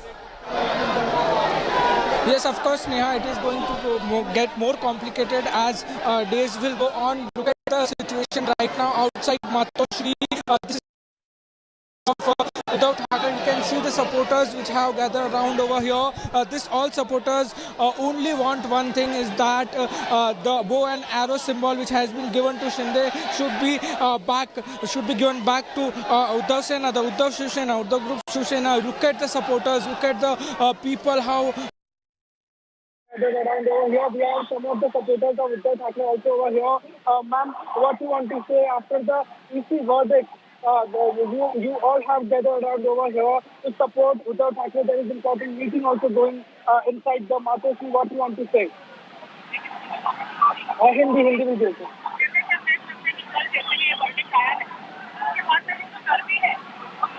उसमें ये कर दी है.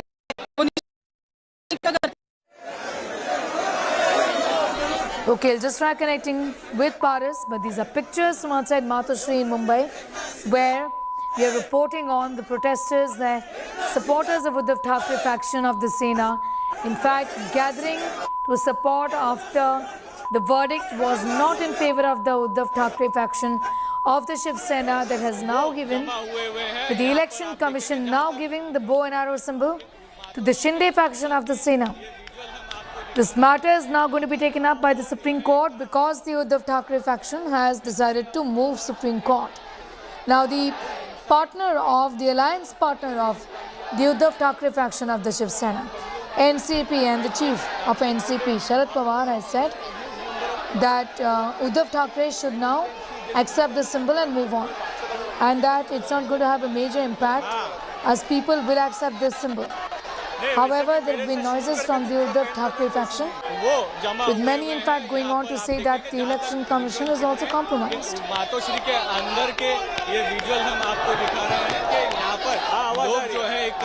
Pictures coming in of workers of Uddhav Thackeray faction of the Shiv Sena supporting him right outside Matoshri in Mumbai.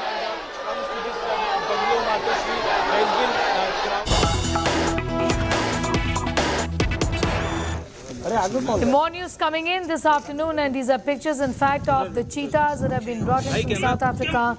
Earlier today they landed at the Gwalior Air Base at 10 this morning.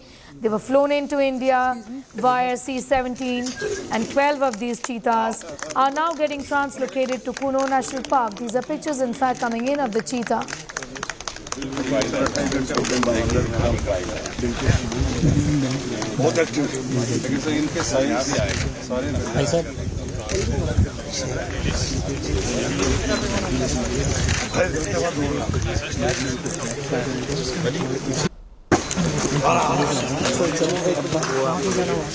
First visuals of the cheetah then.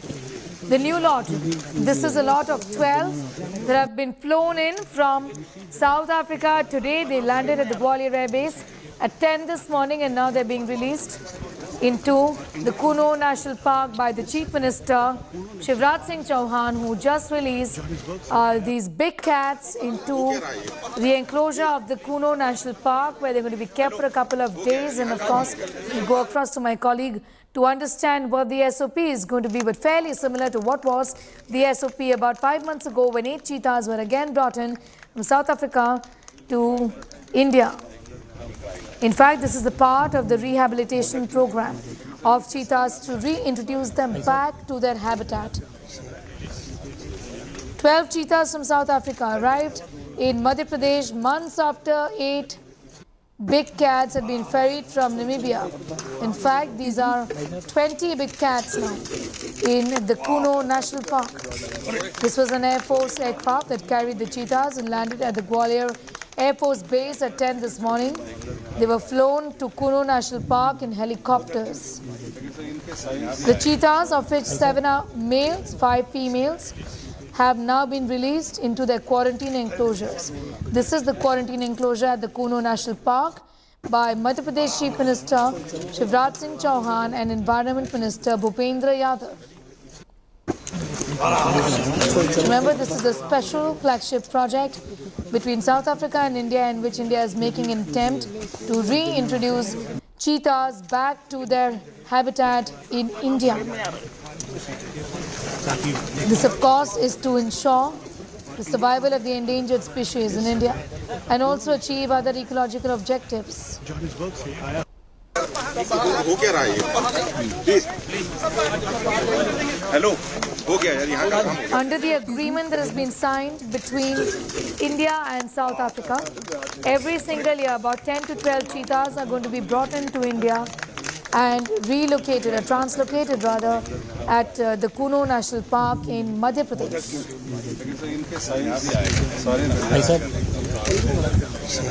Pictures coming in from the Kuno National Park of the first cheetah that has been released into the quarantine enclosure on your screens. They're going to be kept here for a couple of days, monitored as per the SOP, and then released into the wild, where they will be joining the 8 other cheetahs who came into India 5 months ago. और दूसरी जगह एक बार frame में आ रहे ताकि और India को भी दिखा रहा है इस समय कुनो नेशनल पार्क से Visuals of the cheetah on your screen right now. One amongst the 12, I beg your pardon, who have just been brought to India. There are 8 already in India that were introduced to India 5 months ago. This essentially is the second batch of cheetahs from South Africa who have now been reintroduced into India. This is Madhya Pradesh. A group of 12 cheetahs have made a long journey from South Africa to their new home in Kuno National Park in India.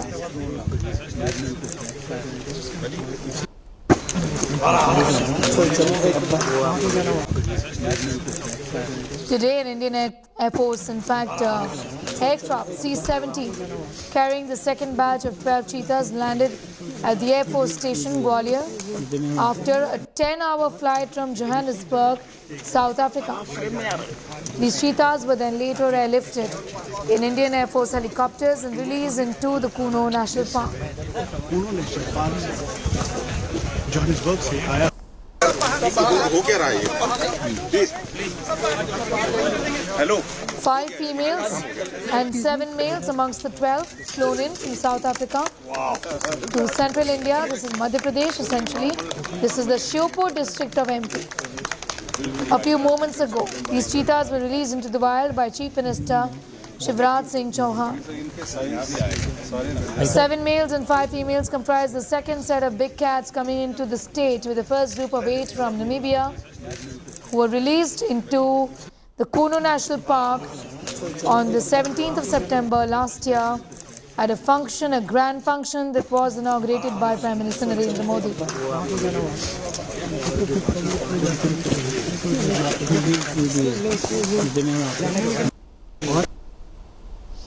This is Project Cheetah of the Government of India, and the goal is to establish viable cheetah meet-up population in India and provide space for the expansion of the cheetah within its historical range.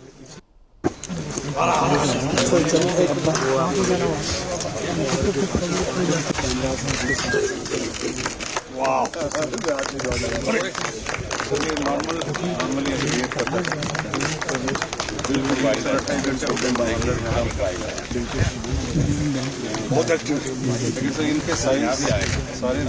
These are South African cheetahs. Remember, these aren't Asiatic cheetahs. They've come in from South Africa. The first lot had come in from Namibia, in fact. These African cheetahs have landed at the Gwalior Air Force Base earlier today at 10 this morning, and now these cheetahs have been released into the enclosure. This is a quarantine enclosure as per the standard operating procedure, and they will be, in fact, be observed over a period of time and then released into the wild.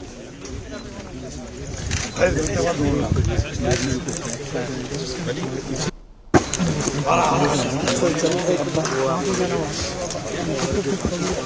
cheetahs were brought to India the last time around, on the 17th of September. And today, 12 more have been brought in.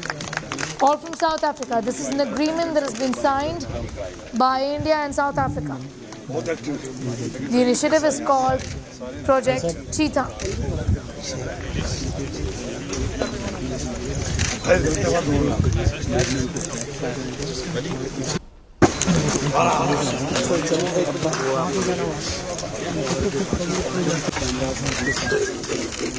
Wow.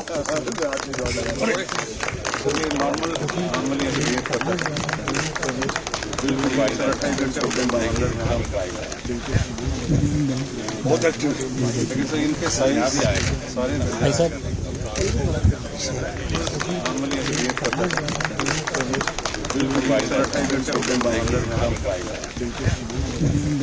बहुत active है इनके size ऐसा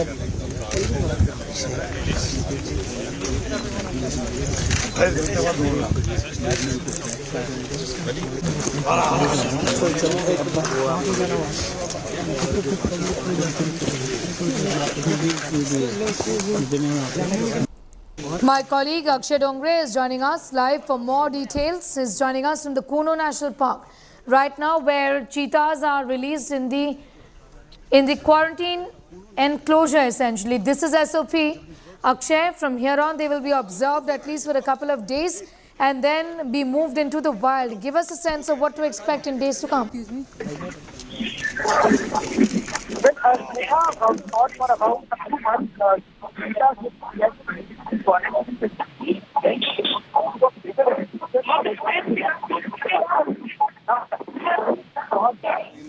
Connect with Akshay in a moment from now, but we'll stay with these pictures coming in of the cheetah. These are South African cheetahs, African cheetahs rather, have come in from South Africa. And they are released into the quarantine enclosure right now by Chief Minister Shivraj Singh Chauhan. It's part of India's Project Cheetah. We'll continue to get you all the updates. For the moment, it's time for a quick commercial break here.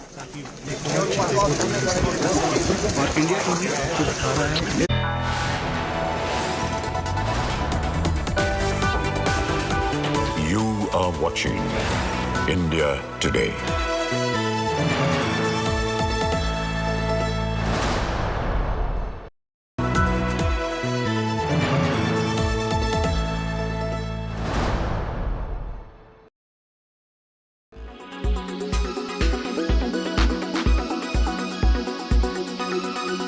Bharatpur से जो जुनैद और नासिर गायब हुए हैं, उस मामले में जो एफआईआर दर्ज हुई है उसमें मोनू मानेसर का नाम सामने आ रहा है। मोनू मानेसर बजरंग दल से जुड़ा हुआ है। मोनू, जुनैद और नासिर की किडनैपिंग हुई है और भिवाड़ी में बुलेरो कार में एक नरकंकाल मिला है। अब नाम मोनू मानेसर का आ रहा है और एफआईआर में भी आपका नाम है। आपका क्या कहना है? मेरा ये कहना है जी, जो जुनैद और उनको मैं जानता ही नहीं हूँ और उनसे हमारा कोई लेना देना नहीं है, ना मैं उनको जानता और ना इस घटना को मेरे बारे में पता ही चला। मैंने तो सोशल मीडिया के द्वारा ही पता लगाया कि मेरा नाम उस घटना में किसी में दे दिया गया है। उस दिन मैं जो 14-15 की रात को मैं गुरुग्राम में ही मौजूद था और मैं एक होटल में था, मैं और मेरे साथी मौजूद थे। उस घटना से हमारा कोई लेना देना नहीं है। पुलिस अच्छे से जांच करे और इसमें सीबीआई जांच हो कि जो दोषी है उनको पकड़ा जाए और जो बजरंग दल को, हमारे संगठन को, इतने बड़े संगठन को जो समाज सेवा में लगा है उसको बदनाम कर रहे हैं, उसके खिलाफ सख्त से सख्त कार्रवाई की जाए। बाकी जो आरोपी हैं जिनके नाम है रजनीकांत, लोकेश, क्या इनको आप जानते हैं? मैं किसी रजनीकांत को नहीं जानता, रजनीकांत कौन है, लेकिन मैं उनको जानता हूं। जो श्रीकांत है, लोकेश जी हैं, वो जो श्रीकांत है बजरंग दल के कार्यकर्ता हैं, उनको मैं जानता हूं। उनका भी इस घटना से कोई लेना देना नहीं है। उनसे मेरी बातें हुई थी, उनसे मैंने पूछा था तो उन्होंने बिल्कुल मना कर दिया कि भाई हमारा इस मामले से कोई लेना देना नहीं है। और मैं खुद सवेरे एक होटल में मौजूद था, मेरे साथी भी मौजूद थे। इस घटना से दूर दूर तक हमारा कोई लेना देना नहीं है। हम कोई सामाजिक कोई भी सामाजिक ये काम बिगाड़ना नहीं चाहते हैं। जो अपने देश में दंगे भड़के या कुछ भी हो, हम देश की सेवा के लिए और समाज की सेवा के लिए ही सारे युवा साथी लगे हुए हैं। मेरा ये सवाल है कि आपका और आपके सहयोगियों का नाम आखिर कैसे सामने आ गया एफआईआर में कि जुनैद और नासिर का किडनैपिंग होता है, और आप ही का नाम क्यों आ गया उस एफआईआर में? अब जाहिर सी बात है, किसी का किडनैपिंग होती है और वो उसमें नाम दे दिया जाता है, तो नाम जाहिर सी बात है गलत नाम दिए गए हैं।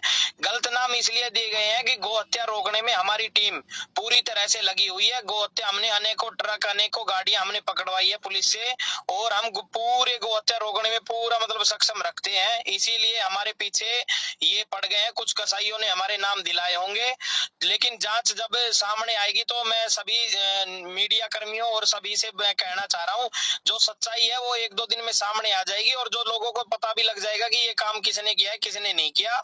हमारा इस घटना से दूर दूर तक कोई लेना देना नहीं है। सुबह देखा था 4 बजे इसको, तब ये जल चुकी थी पूरी, लेकिन किसी ने ये अनुमान नहीं लगाया था कि उस टाइम में, क्योंकि अंधेरा भी था 4 बजे, कि इसमें कंकाल है। 8 बजे 8:30 बजे के लगभग पता चला कि इसमें डेड बॉडीज है। कंकाल देख के पता चला, फिर पुलिस को बुलाया गया। सुबह में किसी पुलिस वाले ने खबर दी कि भाई ऐसे ऐसे 2 व्यक्ति वहाँ पे मरे हुए हैं। पता चला कि वो हमारे दोनों भाई हैं, एक का नाम नासिर था, एक का नाम जुनैद था, और मरे ही नहीं जनाब, इनको गाड़ी के अंदर बंद करके मार दिया गया, जिंदों में आग लगा दी गई। इंसानियत की तमाम हदें पार कर दी इन लोगों ने। हम सरकार से और पुलिस प्रशासन से अपील करते हैं कि हमारे जो दोनों भाई थे इनको न्याय मिलना चाहिए, और जो दोषी हैं उन सबको कड़ी से कड़ी सजा मिलनी चाहिए। Prasenjit Bose, is there merit in the government saying Soros is waging war against India, trying to destabilize a democratically elected government? Well, I think that this is a completely exaggerated kind of assessment.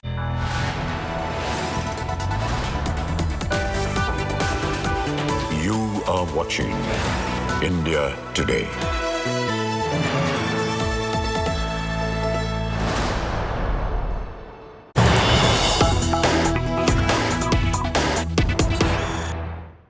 We have some news just coming in. A horrific incident from Karnataka's Ramanagara. A jilted lover throws acid on a 17-year-old girl after she rejected his proposal. Accused is on the run. Victim has been hospitalized in Bengaluru. Special team formed to arrest the accused is what we are learning.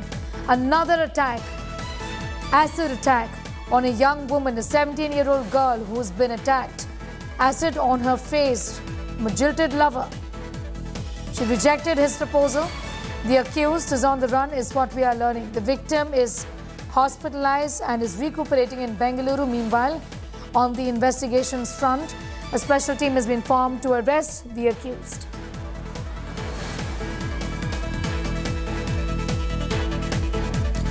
Well, that brings us to the end of this edition. We're getting you much more news on the other side of this break.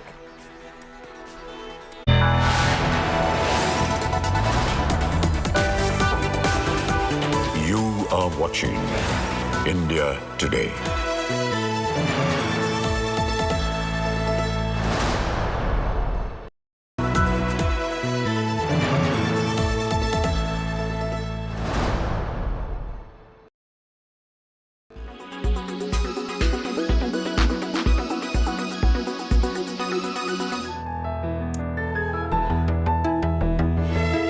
India gets its first ever transgender ward.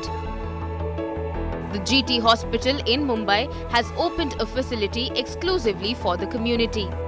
The ward has 30 beds with separate examination and dressing rooms and has gender-neutral toilets. What happens is, of course, if it's a patient is critical, for example, if he needs an ICU, if he requires a surgery, then in these places there is no gender division. So these patients will have to go there. But for other things like nebulization, CPAP, so all that will happen under one roof. GT Hospital has trained more than 150 staff members to sensitize them on providing medical treatment to transgender patients.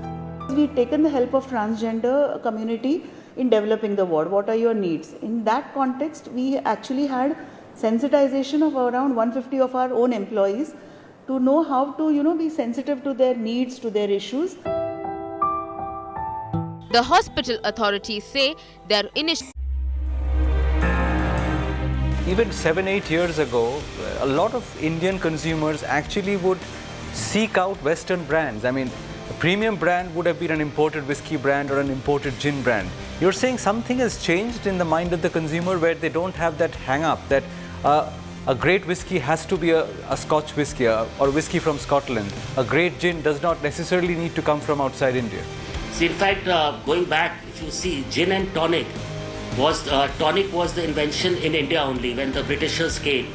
So origin of tonic has been from India, and globally, if you see, now people globally want to experiment and they feel the quality of products from India is absolutely at world class.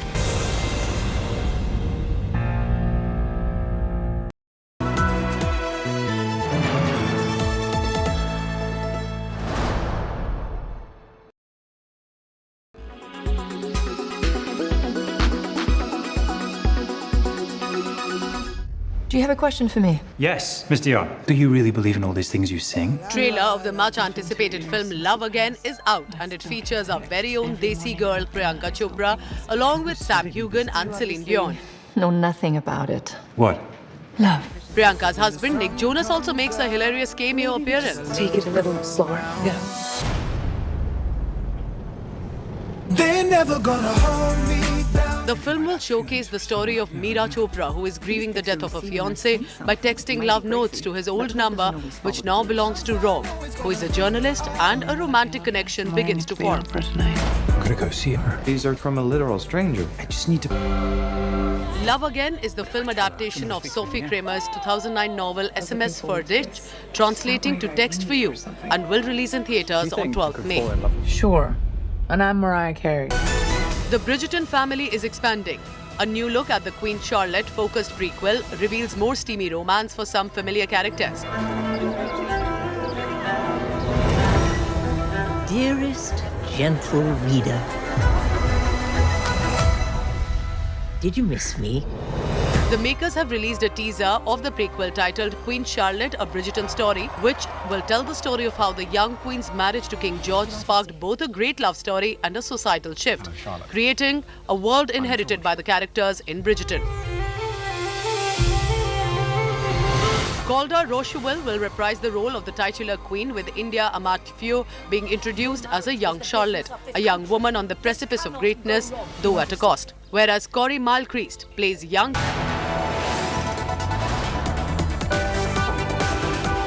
You are watching India Today.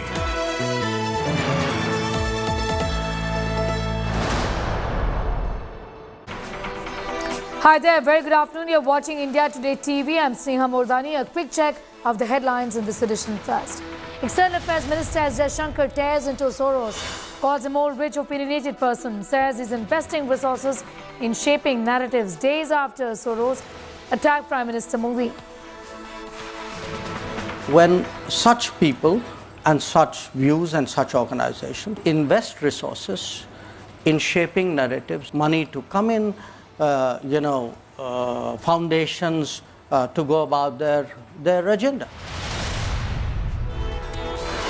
State of war, Karnataka intensifies this election season. Ram Ke Naam. Bombay government unveils Ram Mandir plan, promises Ramanagara Ram temple. Congress says we build temples as well. Ancient Flok 4, where it says that Rama had come there, that's why the Ramanagara is there. He has responded. And what is wrong in it? Is it a sin to him, Ram? D.K. Shivakumar, let him oppose that. Let him make a statement that I am opposed to Ram Mandir. Let him do it. Massive show of strength outside Matoshri. Day after election, commission allotted bow and arrow symbol to Shinde. Uddhav supporters hit streets, call Shinde backstabber. Say democracy is under threat. Sensational revelations in the Nikki murder case. Sources in the Delhi police say Nikki and Sahil got married in 2020. Sahil confesses to killing Nikki, his father, 2 brothers arrested.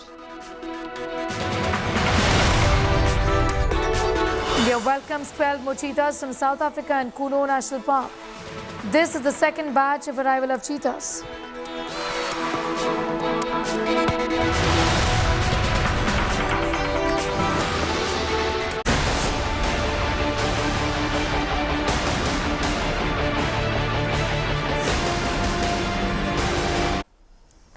It's a sensational twist to the Nikki Yadav murder case.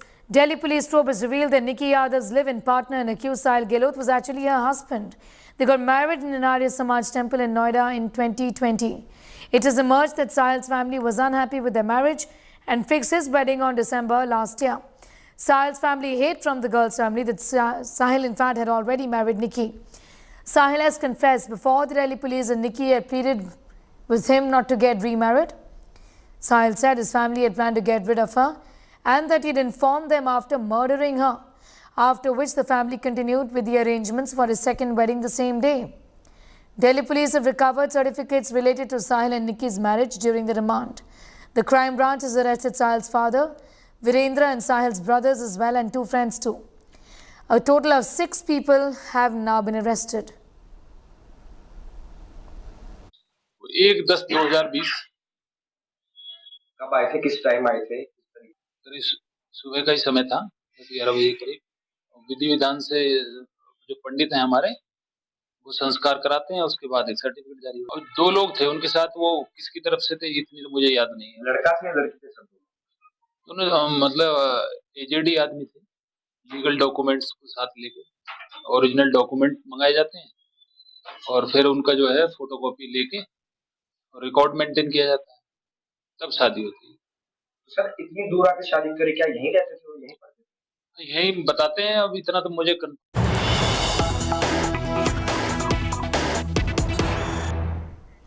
All right, we're going straight to Delhi Chief Minister Arvind Kejriwal, who's talking about the recent battle they won in the Supreme Court of India as far as the mayor elections are concerned. Delhi सरकार ने UD secretary को आदेश दिए कि इस case में गौतम नारायण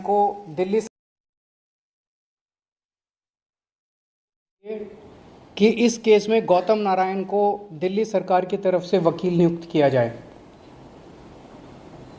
दिल्ली सरकार की अपनी मर्जी है कि वो किसी को भी वकील बना सकती है। एलजी साहब ने 9 फरवरी की रात को, मुझे याद है कि अगले दिन केस था, 9 फरवरी की रात को यूडी सेक्रेटरी को ये आदेश जारी किया। इसकी कॉपी हम लोगों ने आपको भेज दी है। इसका सेकंड पैराग्राफ अगर आप पढ़ेंगे तो एलजी साहब ये कह रहे हैं कि honourable lieutenant governor has desired that urban development department shall defend this petition. उन्होंने कहा, एलजी साहब ने, कि पहली चीज आप मेरा वकील ही दिल्ली सरकार का वकील भी लगाइए। श्री तुषार मेहता एलजी साहब के वकील थे। दिल्ली सरकार के अफसर को आदेश दिया गया कि तुषार मेहता को ही दिल्ली सरकार का वकील भी लगाइए। तेरा वकील तो तेरा वकील भी मेरा वकील और मेरा वकील भी मेरा वकील। मतलब ये तो दुनिया के इतिहास में पहली बार हो रहा होगा कि 2 अपोजिंग पार्टियां, दोनों अपोजिंग पार्टी का वकील एक ही होगा। तेरा वकील भी मेरा वकील और मेरा वकील भी मेरा वकील। तुषार मेहता दिल्ली सरकार का वकील और तुषार मेहता जो है वो एलजी का भी वकील। फिर इसमें लिखा है कि Delhi urban development department shall defend this petition. LG साहब उसको कह रहे हैं अफसर को कि जितने गलत काम मैंने किया आपको सुप्रीम कोर्ट में उसको डिफेंड करना है। आपको सच्चाई नहीं बतानी, आपको देख के सुप्रीम कोर्ट के अंदर मेरे सारे गलत कामों को डिफेंड करना है। एक या दूसरा आदेश, you should engage the services of Shri Tushar Mehta. मेरा वकील तुषार मेहता है, तुम भी तुषार मेहता को करो, तुम अपना वकील गौतम नारायण को मत करो। और तीसरा कहते हैं counter affidavit has been file, कि तुम वहां क्या बोलोगे ये भी मैं तय करूंगा। तुम्हारा वकील ऑपोजिट पार्टी, 2 पार्टियां कोर्ट में हैं। एक पार्टी अपनी दादागिरी, अपनी गुंडागर्दी, अपने पद का दुरुपयोग करके दूसरी पार्टी को कहती है कि तेरा वकील भी मैं तय करूंगा, तेरी सबमिशंस भी मैं तय करूंगा और तू मेरे पक्ष में बोलेगा। ये तो ये क्या है? तो ये 2 डायरेक्शन जब उस अफसर के पास गई, उस अफसर को दिल्ली सरकार के मनीष सिसोदिया जी ने डायरेक्शन दी कि आप गौतम नारायण को कीजिए, एलजी साहब ने डायरेक्शन दी कि आप तुषार मेहता को कीजिए। वो बेचारा अफसर, आप सोच सकते हैं क्या करता। उसके पास कोई चारा नहीं था, उसने तुषार मेहता जी के पक्ष में अपना वकालतनामा दिया। दिल्ली सरकार का वकालतनामा भी तुषार मेहता जी के पक्ष में दे दिया। क्यों दिया? उस अफसर के पास 2 ऑर्डर थे। एक दिल्ली सरकार के मंत्री का ऑर्डर था जिसके अंडर में वो काम करता है, उसका एलजी से कोई लेना देना नहीं है उस अफसर का, और एक एलजी का ऑर्डर था। एलजी कह रहे हैं तुषार मेहता को वकील लगाओ, ये अफसर ये क्या मंत्री जी कह रहे हैं, उसके अपने मंत्री जी कह रहे हैं कि गौतम, उसने तुषार मेहता के वकालत के पक्ष में वकालतनामा दे दिया। तो तुषार मेहता सुप्रीम कोर्ट के अंदर दोनों पार्टियों की तरफ से खड़े थे, दिल्ली सरकार की तरफ से भी खड़े थे और एलजी साहब की तरफ से भी खड़े थे। जाहिर तौर पे अफसर के यहाँ पे बंदूक रख के उसको धमकी दे के तेरे को सस्पेंड कर देंगे, तेरे को ट्रांसफ़र कर देंगे, तेरा करियर बर्बाद कर देंगे, उससे ज़बरदस्ती करके और वो वकालतनामा दिलवाया गया। एलजी ने ऐसा क्यों किया? एलजी ने ऐसा इसलिए किया, एलजी साहब जानते थे कि उन्होंने जितने काम किए हैं वो गैर कानूनी है, असंवैधानिक है। अगर सुप्रीम कोर्ट के अंदर उनकी पोल खुल गई तो एलजी मुंह दिखाने के लायक नहीं बचेंगे। इसीलिए उन्हें गुंडागर्दी करके, अपना पद का दुरुपयोग करके उन्होंने दोनों पक्षों का वकील एक करवाया, दोनों पक्षों का काउंटर एफिडेविट एक करवाया। तो इससे साफ साफ जाहिर है कि सुप्रीम कोर्ट में सच को छुपाने के लिए एलजी साहब ने ये सारा षड्यंत्र रचा। जैसे हम फिल्मों में देखते हैं कि जो क्रिटिकल गवाह है उसको कोर्ट में पेश होने से रोकने के लिए कभी उसको किडनैप कर लिया जाता है, कभी उसके परिवार वालों को किडनैप कर लिया जाता है, कभी उसको हत्या कर दी जाती है जो क्रिटिकल विटनेस होता है। ये बहुत बड़ा गुनाह है, ये क्राइम है। एलजी साहब ने जो किया वो वही काम किया कि एक पार्टी के सच्चाई को सुप्रीम कोर्ट के सामने रखने से रोकने के लिए उन्होंने अपना ये सारा षड्यंत्र रचा। ये मैंने कई वकीलों से सुबह से बात की है। This amounts to LG's action amounts to interference in the administration of justice. It is criminal contempt of court. LG of lieutenant governor of Delhi has committed criminal contempt of court. मैंने आज एलजी साहब को ये चिट्ठी भी लिखी है, आप लोगों को उस चिट्ठी की कॉपी भी दे दी है, और मेरी एलजी साहब से अपील है कि इस तरह से गुंडागर्दी करके दिल्ली को चलाने की कोशिश मत कीजिए। दिल्ली के कामों में, चुनी हुई सरकार के काम में इस तरह से गुंडागर्दी करके दखलंदाजी मत कीजिए। वो एक बहुत बड़े संवैधानिक पद पे बैठे हैं, उनकी जिम्मेदारी है न्याय होना चाहिए। सुप्रीम कोर्ट के अंदर केस चल रहा है तो उनकी जिम्मेदारी है एक फादर फिगर की तरह कि सारी पार्टियों का पक्ष सच्चाई के साथ रखा जाए, फिर जो भी कोर्ट निर्णय ले। लेकिन उन्होंने उसको करने से रोका। ये तो अच्छा हुआ, जो मुद्दे थे दिल्ली सरकार से सुप्रीम कोर्ट को कुछ पूछने की जरूरत नहीं पड़ी। सुप्रीम कोर्ट को 5 मिनट के अंदर मुद्दा समझ में आ गया। अगर सुप्रीम कोर्ट बाई चांस कल ये पूछता कि दिल्ली सरकार का वकील कौन है, दिल्ली सरकार हमें ये बताए, तो 2 लोग खड़े होते। एक तुषार मेहता खड़ा होता जिसके पास अफसर का वकालतनामा था, और एक गौतम नारायण खड़ा होता जिसके पास मनीष सिसोदिया का वकालतनामा था। ये क्या है? एलजी साहब कर क्या रहे हैं? अगर आपके कोई प्रश्न है तो आप। कोर्ट में आपकी तरफ से वकील, आम आदमी पार्टी की तरफ से वकील थे, वो था शैली ओबरॉय। शैली ओबरॉय ने 2 लोगों को पार्टी बनाया, एक दिल्ली सरकार को और एक एलजी को। उन्हीं मुद्दों पे एलजी के अलग वो थे, दिल्ली सरकार के अलग थे, तो 2 अलग वकील होने चाहिए थे। तो मान लीजिए कोर्ट एक मुद्दे पे पूछता, दिल्ली सरकार आपको क्या कहना है, एलजी साहब आपको क्या कहना है। कोर्ट को पूछने की जरूरत नहीं पड़ी। कल आपने देखा कि 5 मिनट के अंदर जज साहब को पूरा मुद्दा समझ आ गया, उसके बाद उन्होंने ऑर्डर कर दिया। दबाव बनाया जा रहा है, किस तरह से सरकार को भविष्य में देख रहे हैं या कामकाज को नहीं करेंगे? संघर्ष कर रहे हैं, लड़ रहे हैं। अंत में सच्चाई की जीत होगी, अंत में जनतंत्र की जीत होगी, संविधान की जीत होगी। संविधान को कुचल रहे हैं। एलजी साहब एक बार नहीं कई मौकों पे कह चुके हैं, मैं संविधान को नहीं मानता, मैं सुप्रीम कोर्ट के आदेशों को नहीं मानता। ऐसे एलजी के साथ कैसे दिल्ली चल सकती है, कैसे देश चल सकता है? सर, बहुमत आप लोगों के पास है, अगर 22 तारीख को मेयर का चुनाव होता है तो आप लोग निश्चित है कि इस बार आम आदमी पार्टी का मेयर दिल्ली को मिल जाएगा? बिल्कुल मिलना चाहिए। जब हमारे पास नंबर्स हैं, आप सब लोग जानते हैं कि हमारे पास नंबर्स हैं, और नंबर्स भी 1-2 नहीं, लगभग 30-40 से भी ज़्यादा हमारी मेजॉरिटी है, उनसे ज़्यादा है। मैंने उनसे यही कहा है कि आपके जैसे, आप संवैधानिक पद पे बैठे हैं, इस तरह की हरकतें करना आपको शोभा नहीं देता है। सर, कल एक्साइज मैटर के ऊपर सीबीआई की दोबारा से इंटरोगेशन है मनीष जी की, क्या लगता है कि अब क्या इंटेंट रखता है? पहली चीज़ तो शराब घोटाला नाम की कोई चीज़ नहीं है, कोई घोटाला नहीं हुआ। सबसे अच्छी पॉलिसी देश में, सबसे पारदर्शी पॉलिसी हम लोगों ने बनाई। यही पॉलिसी जब पंजाब में लागू की गई तो पंजाब में 48% रेवेन्यू बढ़ा, सेम टू सेम पॉलिसी। तो दिल्ली के अंदर इन लोगों ने जानबूझ के पॉलिटिकल वेंडेटा के तौर पे, राजनीतिक षड्यंत्र के तौर पे इन्होंने ये सारा केस रचा है। मनीष जी कल जाएंगे, हम पूरा कोऑपरेट करेंगे और अंत में सच की जीत होगी। Thank you. All right, now you heard from the Delhi Chief Minister. Recently, it's been a victory for the Delhi government in Supreme Court as far as the mayor matter is concerned. The BJP, in fact, had been saying that all the men can vote for the mayor elections. The AAP had challenged this in the Supreme Court. But the Chief Minister has spoken about a range of issues. And let's now, in fact, get in more details of what has been said as far as the latest controversy involving Manish Sisodia is concerned. Now, earlier today, Manish Sisodia informed that the CBI has summoned him once again in the Delhi liquor scam. Arvind Kejriwal just said there is no scam. Delhi Deputy Chief Minister and AAP leader Manish Sisodia tweeted he had once again been summoned by the CBI to their headquarters on Sunday in connection with the Delhi liquor scam. Based on the recently discovered evidence against him, Manish Sisodia has been called for interrogation. He says, however, that nothing has been found on him. Whatever is being said by the agencies is bogus. The summon is in connection with alleged corruption in the formulation and implementation, of the excise policy for the national capital. The federal agency has alleged that Delhi government's policy to grant licenses to liquor traders favored certain dealers who had allegedly paid bribes for it, a charge strongly refuted by the Aam Aadmi Party.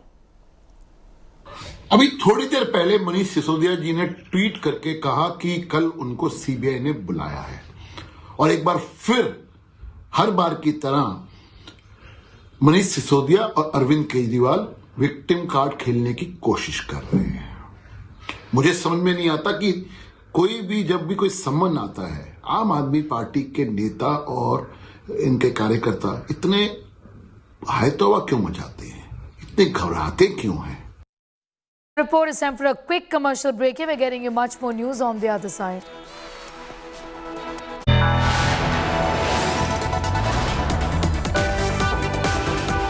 You are watching India Today.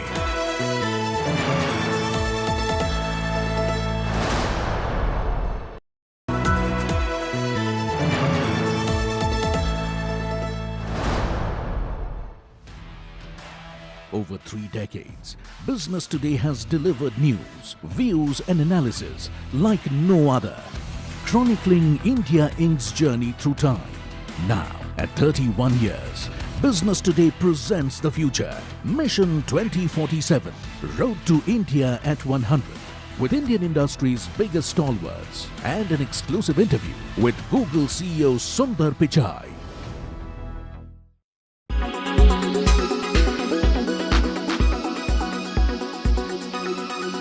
Right to suggest that Trinamool Congress sees Meghalaya now as make or break in your attempt to expand beyond Bengal? See, every election a political party fight, especially the one of our likes, every election is make or break for any political party. At least that's how we look upon elections, and especially when we take our ideologies to the people or the work that we have done in the past or the kind of work that we would like to do in the next 5 years. So yes, if you perceive it that way and if that's how you look upon life, definitely it's a make or break. And with every elections, be it Goa, be it Tripura, be it Meghalaya, from the time Trinamool Congress formed the government for the very third time in West Bengal, I was appointed as a General Secretary, if I'm not mistaken, in the month of June in 2021. It has been about 14-15 odd months, and we have started taking our party to different states, and every political party has got the right. So in the last 1.5 years that we have been in Meghalaya, we have tried to reach to every household, to every people, to all the hills, to all the communities, irrespective of their affiliation. And I'm extremely hopeful the kind of feedback and love and the kind of the way especially the people of Meghalaya has embraced us. I'm extremely hopeful that things will definitely be extremely positive in the days to come when the result comes out. You know, the reason I said make or break is because you all went after your Bengal victory to Goa. Yes. You didn't have success. You've gone into Tripura, you've had a mixed track record, which is why the belief is that if the Trinamool Congress, which broke the Congress in 2021 to become the largest opposition party. You broke 12 out of 17 Congress MLAs. If you don't make it now in this Meghalaya election, it means that the Trinamool Congress has its limitations in expanding beyond Bengal. See, failure is a relative term. I would not agree. I'd agree to disagree. You said we failed in Goa. You know, Goa, we started our journey in the month of September, and the elections were in the month of February, if I'm not wrong, on the 14th of February, and the results came out in the first week of March. And Trinamool is the only party in the entire country in 6 months or 5 months span. We actually got about 10% odd vote share in the seats we contested. So no other political party in the country has ever achieved that feat before. It's a remarkable feat. Yes, we were not able to form the government. We were not able to, get our people elected. That's a different story. In Meghalaya also, I think Trinamool Congress will do extremely well. And you will see when the results come out, Trinamool Congress, especially from the time that I was made the General Secretary, I am only focusing on the organization. And Trinamool Congress with all its might is taking on BJP, be it Bengal, be it any other state.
are watching India Today.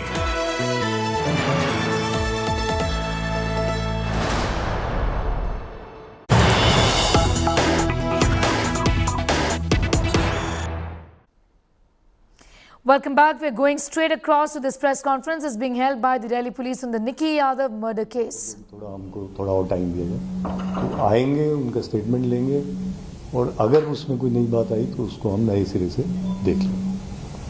Thank you.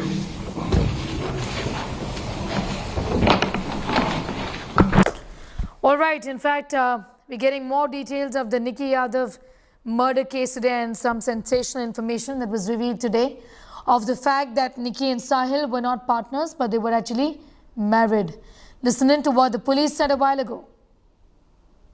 2020 को एक आर्य समाज मंदिर है Nawada delta 1 greater Noida में, वहाँ पे इन्होंने साहिल ने और मृतका जो है उनकी शादी हो गई थी और शादीशुदा होने के बावजूद इसने फिर इसको रास्ते से हटाने के लिए इन लोगों ने ये प्लान बनाया और उसके घर वालों ने कहा कि नहीं, इससे नहीं.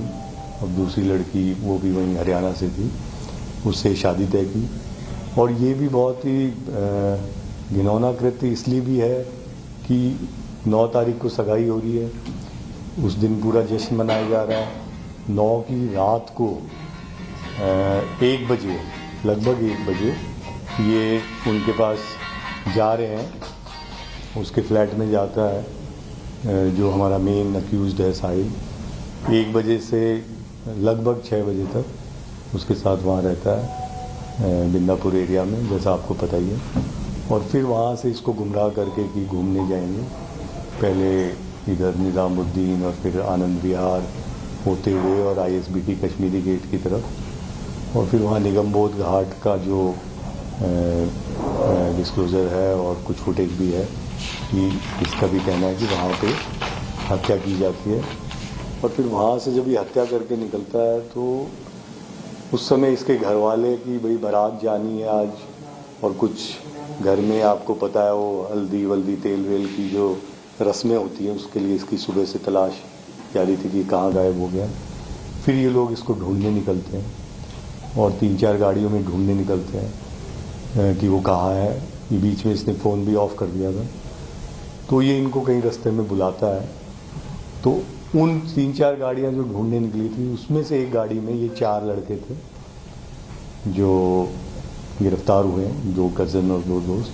वो बीच रास्ते में इसको मिलते हैं और वहाँ पे ये उनको सारी बात बताता है कि हाँ, जैसा प्लान था वैसे मैंने कर लिया है। और फिर ये इसके साथ साथ आते हैं मित्राओं में, और मित्राओं में आके और ये लोग निगरानी रखते हैं कि ये बॉडी को अच्छे से वहाँ अंदर रख दे। और फिर ये सारे पांचों उस गाड़ी को, जो वेरना गाड़ी थी जिसमें बॉडी थी, उसको वहीं छोड़ के, और फिर जो दूसरी गाड़ी थी नेक्सा जिसमें वो 4 लोग थे। The police are giving out details of the manner in which this horrific crime was carried out. That brings us to the end of this edition. For all news and updates, log on to our website. That's indiatoday.in. You can also download the app. Thanks for watching.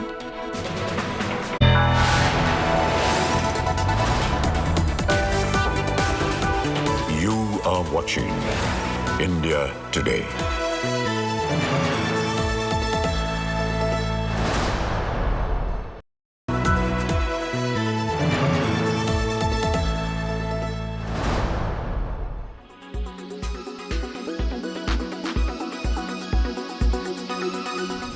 The American investor believes that the Adani controversy will spark what he calls a democratic revival in India. Billionaire George Soros has sparked a furious debate after he spoke out on the Adani Hindenburg research papers at the Munich Security Conference and went on a complete anti-Modi tirade. He didn't stop with just democratic revival. Soros even said that Modi was losing his stranglehold now over the government. Modi and business tycoon Adani are close allies. Their fate is intertwined. Adani Enterprises tried to raise funds in the stock market but failed. Adani is accused of stock manipulation and his stock collapsed like a house of cards. Modi is silent on the subject, but he will have to answer questions from foreign investors and in Parliament. This will significantly weaken Modi's stranglehold on India's federal government and open the door to push for much-needed institutional reforms. I may be naive, but I expect a democratic revival in India. The BJP has now latched onto these comments by the tycoon philanthropist to reignite their conspiracy charge. That he has pronounced funding of over $1 billion, particularly to target leaders like Prime Minister Modi, is significant. We as a nation state are together with Prime Minister Modi laying the foundation for the future of our country that will not only inherit our dreams but a resilient and stronger economy. So did the opposition choose to side with Soros and his democratic revival comment? Interestingly, the Congress, which is leading the attack on the Adani storm, distanced itself from Soros's comments, only to be embarrassed by these images of Soros's NGO, Open Society Foundation's India Vice President, Salil Shetty, walking with Rahul Gandhi during his Bharat Jodo Yatra in October last year. George Soros is facing fire from all quarters, but it's not the first time that the billionaire has made these kinds of comments against Prime Minister Modi. Soros's comment on the Hindenburg research report has put the focus again on how the Adani Group, in their defense just weeks ago, called the allegations an attack on India. Soros may be a man with an agenda. His credentials as a philanthropist are undisputed, but so is his bias against Narendra Modi and his political activism. Bureau Report, India Today. A democratic revival in India.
You're watching India Today's entertainment special in the club. Let me take you through the top news in the entertainment arena. The next 30 minutes, we're going to bring you a lowdown on everything that you need to know, particularly on the film Pathaan. First up, as this Shah Rukh Khan starrer continues to shatter box office records, the spy thriller has even surpassed the 500 crore mark in India, making it the only